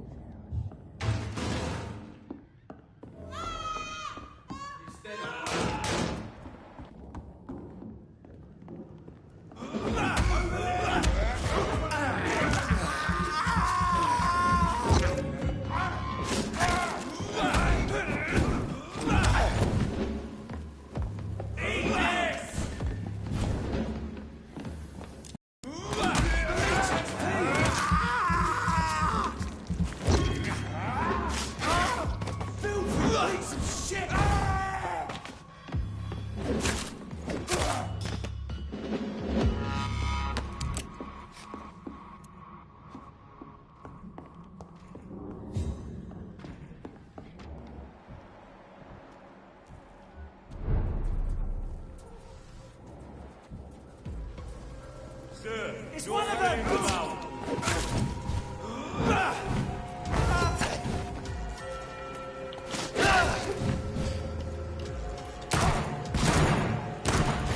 Mind his teeth! He's dead!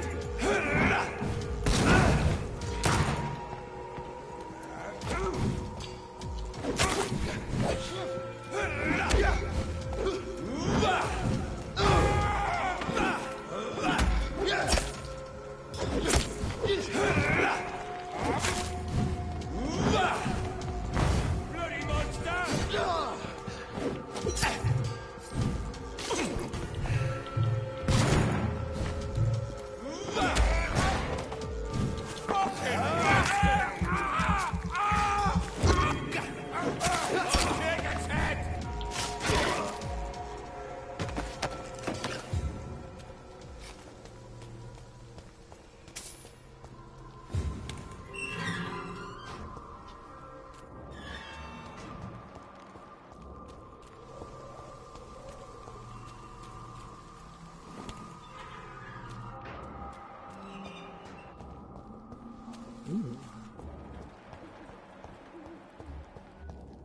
When science fails you, this elixir will give you faith again.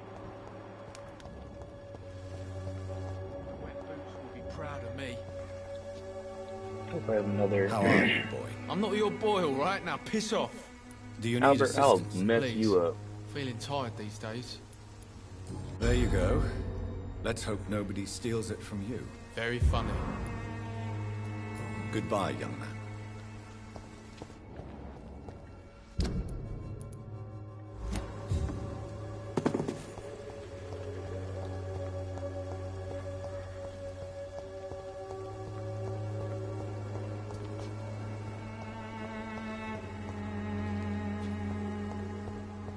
Xeno dead corpse lying in the street. Nothing to worry about.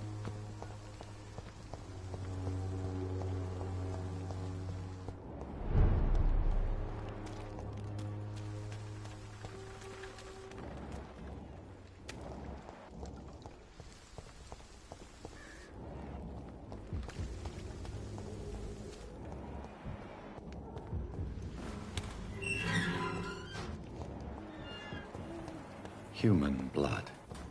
Whoever left these marks did so deliberately. Kill it, boy!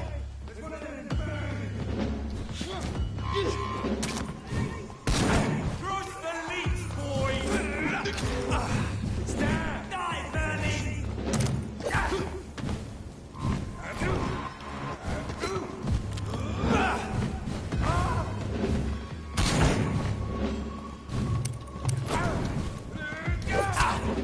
Oh, no, dude, I'm stuck.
They kind of sucked at that.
I would ask you to avert your eyes, sir. Or did you not know it was rude to stare? I knew it. Speak up, Dr. Reed. I like a man who speaks his mind.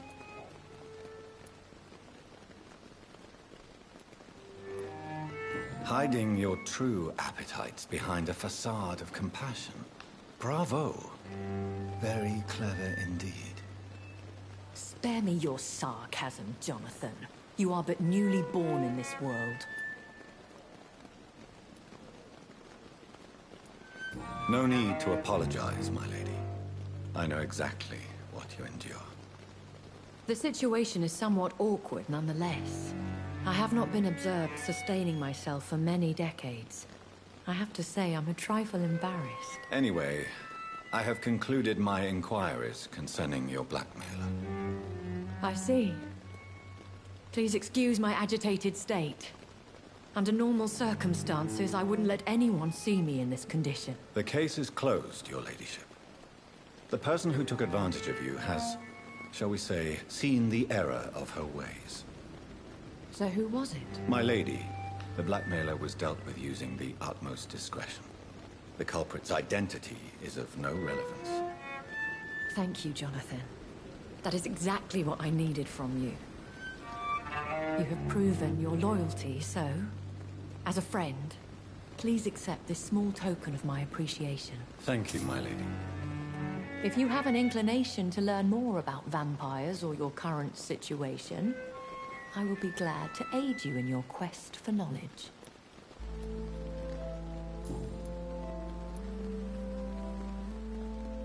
Why does Dr. Swansea allow you to feed on the patients of the hospital? Dr. Swansea is a good and compassionate man. He is trying to find a solution for our hunger. Until that happens, he is clever enough to understand that I only feed upon the dying. What do you know about this Brotherhood of St. Paul's Stole? The Brotherhood is well known amongst London Vampire Society. As long as our kind is discreet, and as long as they do not interfere, we have come to a mutual understanding. And no one suspected you of the murders? As you well know, suspicion has recently fallen on me of killing for pleasure. But you have my word, Jonathan. I take no pleasure in taking a life. Why did you save me in the canning factory? I could hardly stand by and watch such a promising young blood as yourself be torn to shreds by some gutter scowl. William Bishop wasn't the vampire that created me then? No, Jonathan.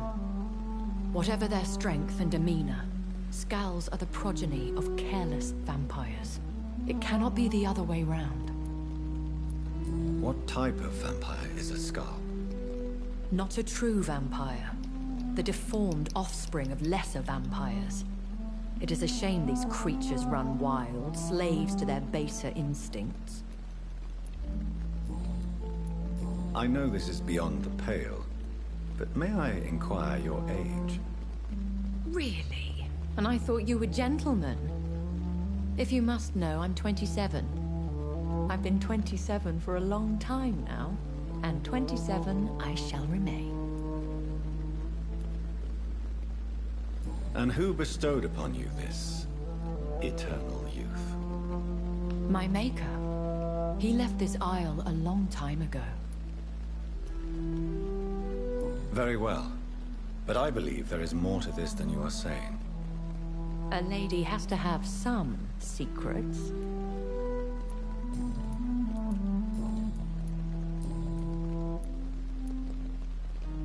When I awoke, changed, I was chased and attacked by vampire hunters. Prepared and well-trained. Though I can't be certain. More than likely, it was the once glorious Guard of Priwen. Once glorious, but still dangerous. They have seen better days, but all fanatics are dangerous. You would be wise to stay clear. They are sworn to destroy our kind. You make them sound like some sort of cult. More a society. And like all the best ones, a secret society. I thought them almost gone, but it seemed they have been recruiting. I've been away from London and England for 3 years. This isn't the city I remember. Things have gone from bad to worse here, Jonathan. I've lived in this city for a long time, and I've never seen it like this. What is it you fear? Fear has long since flown this form. But there is something malevolent circling us. I feel fear is merely waiting in the wings. The Spanish flu has hit London that bad. Yes, but it's not just that. I've heard things. Things I've not heard for a very, very long time. There are whispers in the shadows. Something far worse than the Spanish flu is here in the city. Are there many vampires here in London? Immortals are of a rare breed, and we often tend to hide. But you may occasionally meet some of us at night. Do you know any of them? Have you an idea of the identity of the vampire who attacked me? You mean your maker? No, Jonathan, I have no clue. But I fear he or she is as careless as cruel. To let you discover your new condition by yourself. What do you mean? Every now and then, you may discover an immortal in the deep of the night. But we are a rare and reclusive breed. Our progeny is almost never accidental. Will they all be as affable as you, my lady? I do not see why not. But remember, even the shark smiles before he bites. That sounds like a lesson from experience. Vampire politics are as intricate and sometimes tedious as a game of chess in a gentleman's club. I've learned from experience it is best to decline to play.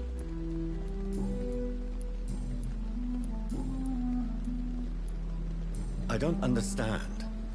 Why was I created and then left for dead? That is a question only the one who made you can answer. It's not normal practice. I doubt even if you find him, he will answer you, considering how cruelly he treated you. I'd like to avoid creating another vampire by mistake anyway. Tell me, how is it done? The process is dangerous. It could even kill your potential progeny. If you did decide to sire an offspring, they must drink of your blood, Jonathan. So me being a vampire could have been a mistake. I very much doubt it, Jonathan. Contrary to the legends, it is not as simple to make another vampire by just biting someone. A vampire?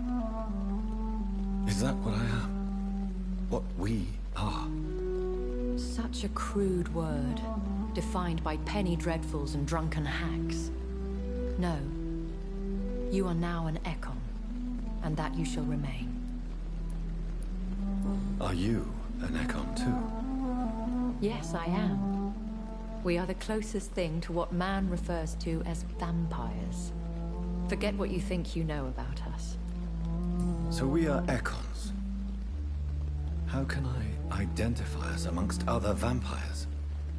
How to put it? All Ekon are vampires, but all vampires are not Ekon. We are but a branch of the immortal tree. I've been hearing a voice talking in my head. Is this some kind of insanity? It feels like the voice of the vampire that created me. Hush. Tell no one this. It would be unwise to talk of such things amongst British immortals. Speak no more of your maker. How could this cause offense? Only the powerful immortals can mentally call to their progeny. No vampire or hunter will sleep easy, knowing that an unidentified elder is stalking the streets of London. Excuse my forwardness, but... are you my maker? Me? Goodness, no. Only a foolish immortal would create a progeny without taking precaution, and I'm no fool. I bid you farewell, for now, my lady. I must quickly analyze the blood I took from Nurse Crane's patient. So lucky to have Dr. Reed, you know. I met him in New York once. If only there were more of them. Less resignation and more determination. And up. Good evening, Milton. Good evening, Doctor. Still trying to save lives? I'd like to see your goods. Wise choice, Dr. Reed. A reliable gun is what everybody needs these days. Nah, I don't have enough. I want that shotgun. And I got enough XP there to do some leveling up.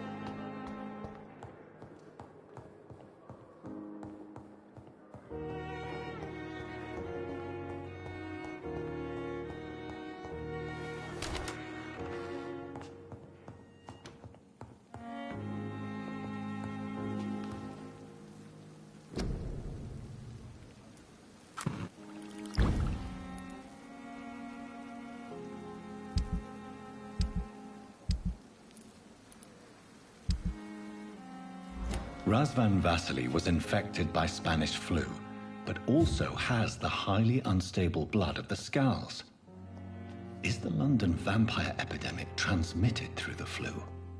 I should talk to Dr. Swansea about it.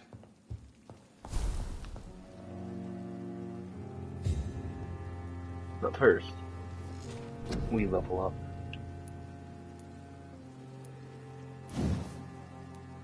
This is a good skill to have, but 1300, my goodness, ooh.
The next night. Oh, the following night, of course.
So I need 2, 4, 6, 7, some fatigues, 1 for headaches.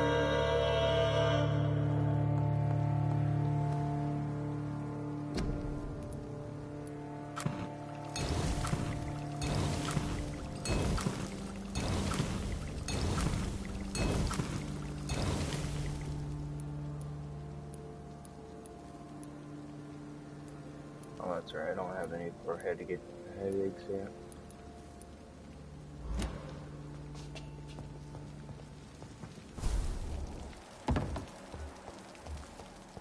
We have an unidentified person here? What?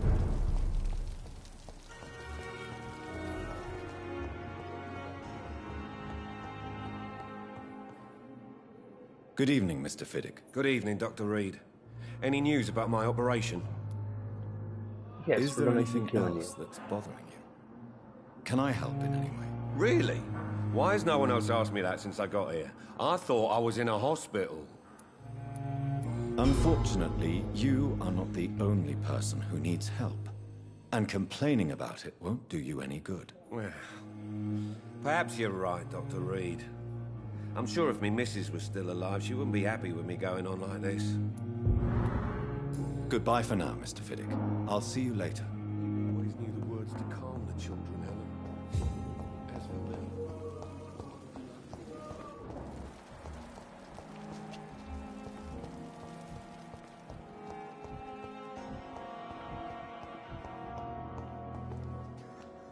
I'm quite busy right now, Dr. Reed. Do you need my assistance? Don't be ridiculous. I'm capable of dealing with this myself. I've just not taken the time to do so. Then you are lucky that I have taken the time to do so. Consider it a gesture of solidarity between professionals. I wish this hospital could have received as much attention from you, Dr. Reed. We do not see you in surgery very often.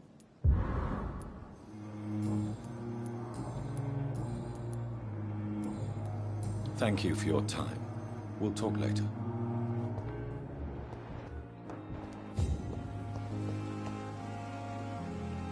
Good evening, Dr. Reed. Such a pleasure to see you again. Do you need medical attention? Well, the proximity of the dead is not the most healthy company, even if the quiet can be appreciated. Don't take too many risks with your health, Mr. Chidana. None of us are immune to this disease. And that is a good thing. Death and disease is a constant reminder of our mortality. But you have my thanks, Dr. Reed. Goodbye, Mr. Chidana. I mean, if I'm here, I might as well just heal everyone.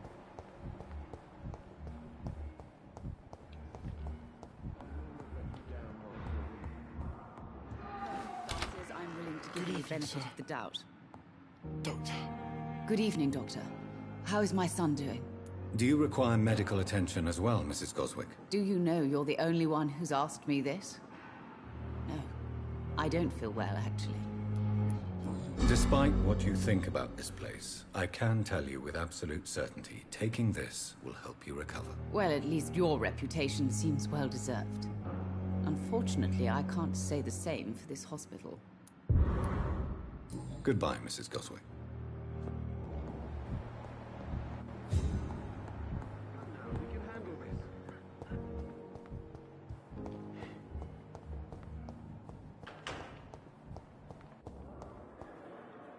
Ooh, he's Good evening, Mr. Elwood. Evening, Dr. Reed. Soldier, do you need assistance? Not really. I think I caught something in this bloody hospital. I swear I'm dead, yet smiling inside, Dr. Reed. As long as you remain here, I will make sure you don't have to worry about your health. Don't think you can do much about it. Damage is done. Goodbye for now, Mr. Elwood. Suffering continues. The pain. Say her again.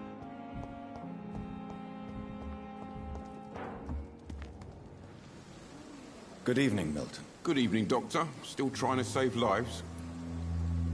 Do you need any medical help, Milton? I'm afraid I do. Like everyone in this hospital. It's a sad state of affairs when even the hospital workers are worried about disease. Our job brings us into contact with all kinds of infections, Milton. There's no shame in being ill while you're in a hospital. That's easy for you to say, Doctor. I get the feeling you don't fall sick often. In fact, anyway. Goodbye, Milton. Any more people to care? Yes, there is. Good evening, Nurse Brannigan. Good evening, Doctor.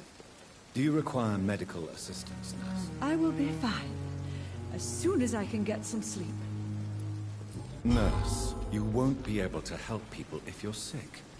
Take this, and do try to get some rest. I'll try, Dr. Reed. Thank you. Goodbye, Nurse. Call me if you need assistance.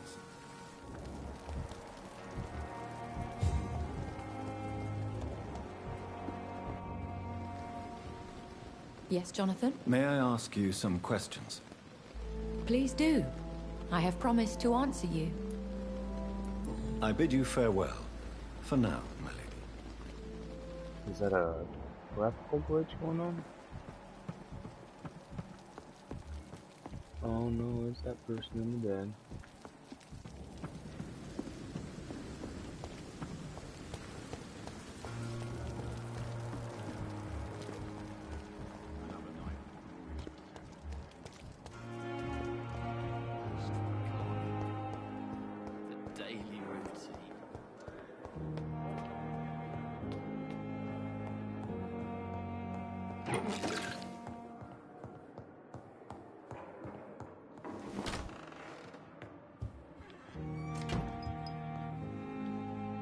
Evening, Edgar.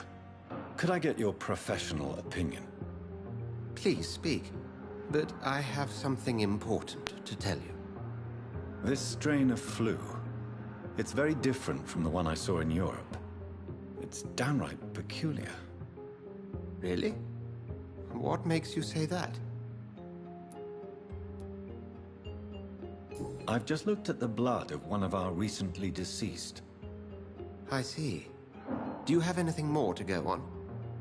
This disease spreads and looks like the Spanish flu, but its effects differ greatly. The London strain is different from the continental one. This is very interesting. Did you find something else? Yes. Unlike the flu, the infected begin to show an increase in outwardly aggressive behavior. More than simple agitation. Once docile people become violent. You mean like rabies? Is there a chance we could create a vaccine, Jonathan, like Pasteur? By the stove, that would be smashing. There's a lot we're not seeing here. But it is spreading, and quickly. If we don't act, the whole city could be lost. But Jonathan, we've a fantastic opportunity sitting right here in front of us. A weapon of choice. What on earth do you mean? Why, you, my dear boy. With your expertise and your blood, we could isolate the properties that course through your veins. Think about the possibilities.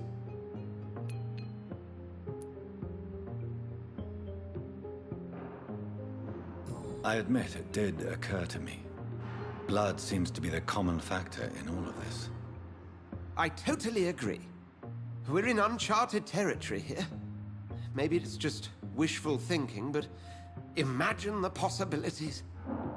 We'll discuss this more later. Thank you for your time. No, thank you, Jonathan. But as I said, I needed to talk to you.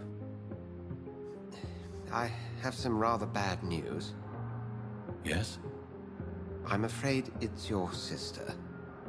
My sister? She's to be buried this evening at Whitechapel Cemetery. Your mother published the obituary this morning. I see. I'm sorry, Jonathan. Please accept my condolences. Alright, well, thank you all for watching, and I'm going to call it right here. Hope you all have a great time watching. Goodbye!